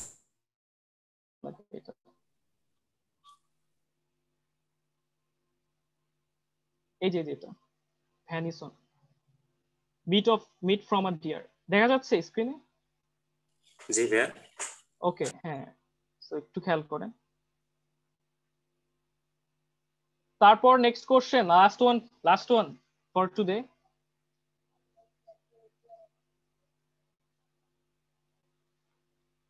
Hello everyone, last question হচ্ছে সজীব আহমেদ, আপনি আবার হাত রেজ করেছেন, প্লিজ। ভাই। ভাই একটা প্রশ্ন ছিল ভাই। হ্যাঁ হ্যাঁ বাংলাদেশ বলেন। সমাজপ্রাপ্ত প্রথম নারী কে? বাংলাদেশের প্রথম, বাংলাদেশের বাংলাদেশ সনার অফ অনার পুরস্কার প্রাপ্ত প্রথম নারী। সোর্ড অফ অনার না? হ্যাঁ হ্যাঁ আচ্ছা, সোর্ড অফ অনারটা কি এটা আগে বলেন সবাই।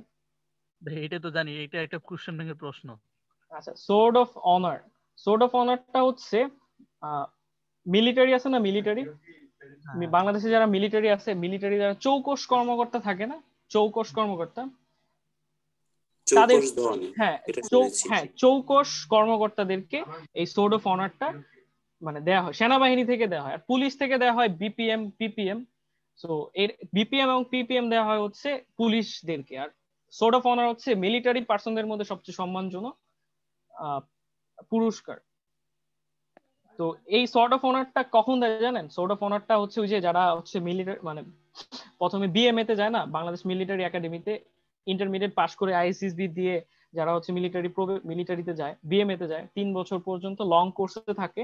তারপর 3 বছর পর হচ্ছে লং কোর্স কমপ্লিট করার পর তারা লেফটেন্যান্ট হয়ে যায়, মানে ছাত্র যারা, ঠিক আছে, লেফটেন্যান্ট হয়ে যায়। তখন আর কি যারা আর কি সবচেয়ে চৌকস কর্মকর্তা থাকে, ওই 3 বছরের মধ্যে যারা সবচেয়ে ভালো করে পড়াশোনা বা সব দিক থেকে, তখন আর কি ওই সোর্ড অফ অনার অ্যাওয়ার্ডটা দেওয়া হয় আর কি, ঠিক আছে। ওই যে পাসিং প্যারেড বলে, যেদিন বের হয়ে যায় সেদিন সেদিন আর কি যে অনুষ্ঠানটা ওটাকে বলে পাসিং প্যারেড, এবং সেই দিনই প্রত্যেকটা নবীন সৈনিকদেরকে লেফটেন্যান্ট অ্যাওয়ার্ডটা দেওয়া হয়, এবং তাদের মধ্য থেকে সবচেয়ে যারা ভালো করে তাদেরকে সোর্ড অফ অনারটা দেওয়া হয়। যেমন আপনারা ইন্টারমিডিয়েটে পড়তেছেন, আপনারা কিন্তু সেনাবাহিনী মেলে 3 বাহিনীতে যে পরীক্ষা দিতে পারবেন, আইএসএসবি পরীক্ষা দিয়ে মিলিটারি কিন্তু জয়েন করতে পারবেন, সশস্ত্র বাহিনীতে যোগদান করতে হবে। সেই পরীক্ষার নাম হচ্ছে আইএসএসবি।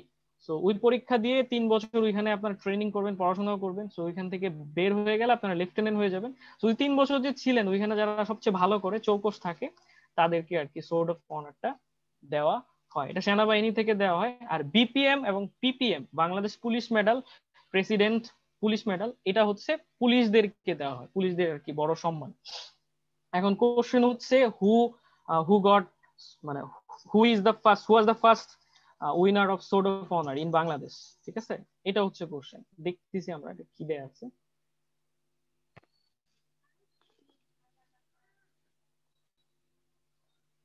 ফার্স্ট ফিমেল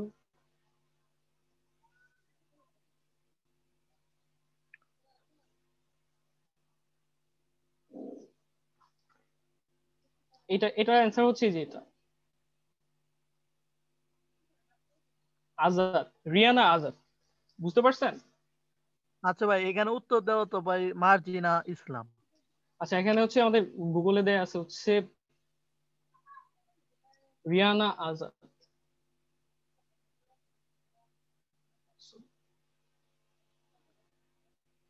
ঠিক আছে, সমস্যা না, এটা তেমন গুরুত্বপূর্ণ না। আমার কাছে মনে হচ্ছে যে এটা সবচেয়ে বেশি গুরুত্বপূর্ণ না। তারপরে হচ্ছে আপনারা একটু ট্রাই করেন গুগলে, একটু ভালো করে গুগলে ট্রাই করেন যে এটার অ্যান্সারটা, অ্যাকচুয়াল অ্যান্সারটা কি হবে। সো রিয়ানা আজাদ হচ্ছে গুগল দেখাচ্ছে, বাট তারপরে হচ্ছে আপনারা আরেকটু ভালো করে দেখেন। বাট সোর্ড অফ অনার জিনিসটাকে এটা বুঝছেন তো? হ্যাঁ জি ভাইয়া। ওকে, তো আর কোনো কোশ্চেন আছে? না ভাই, এখন তেমন আর নাই। ওকে, ঠিক আছে, তাহলে আজকের ক্লাসটা এখানেই থাকলো, এখানেই শেষ। আর কোনো কোশ্চেন নিব না, কারণ 2টা কোশ্চেন ছিল। তো সবাই ভালো থাকেন, সুস্থ থাকেন। আর বিউপির পরীক্ষা হবে, বিউপির পরীক্ষা নিয়ে টেনশন করেন না। বিউপির পরীক্ষা যেই সার্কুলারে আসুক, বিউপির পরীক্ষা 26-27 তারিখে হচ্ছে। তো সবার জন্য শুভকামনা রইল, সবাই একটু ভালো করে পড়াশোনা করেন। আর কোনো প্রবলেম থাকলে বিউপি রিলেটেড, বিউপি সম্পর্কে বা বিউপি নিয়ে যদি আবাসনের সমস্যা, এসে ঢাকায় কোথায় থাকবেন সেই ব্যাপারে আমার সাথে যোগাযোগ করতে পারেন। আমি ট্রাই করব আপনাদের হেল্প করার। ঠিক আছে, সবাই ভালো থাকেন, সুস্থ থাকেন। আর আমার সাথে যোগাযোগ কিভাবে করবেন? নর্মালি তো আমার হচ্ছে এটাই হচ্ছে আমার Facebook ID, Masum B Partha, এটা আমার ফেসবুক আইডি। আপনারা যারা বিউপিতে পরীক্ষা দিতে আসবেন, লোকেশন হয়তো বা জানেন না, বা রাতে কোথায় এসে থাকবেন, অনেক জটিলতা ফেস করতে হবে। যারা ঢাকায় পরীক্ষা দিবেন তাদের জন্য আর কি বললাম আর কি। আমার নাম হচ্ছে মাসুম বি পার্থ, এটা আমার ফেসবুক আইডি। আমার সাথে যোগাযোগ করেন, I can help you, I will try to help you. ঠিক আছে, আজকের ক্লাসটা তাহলে জি ভাইয়া, আসসালামু আলাইকুম। এ পর্যন্ত।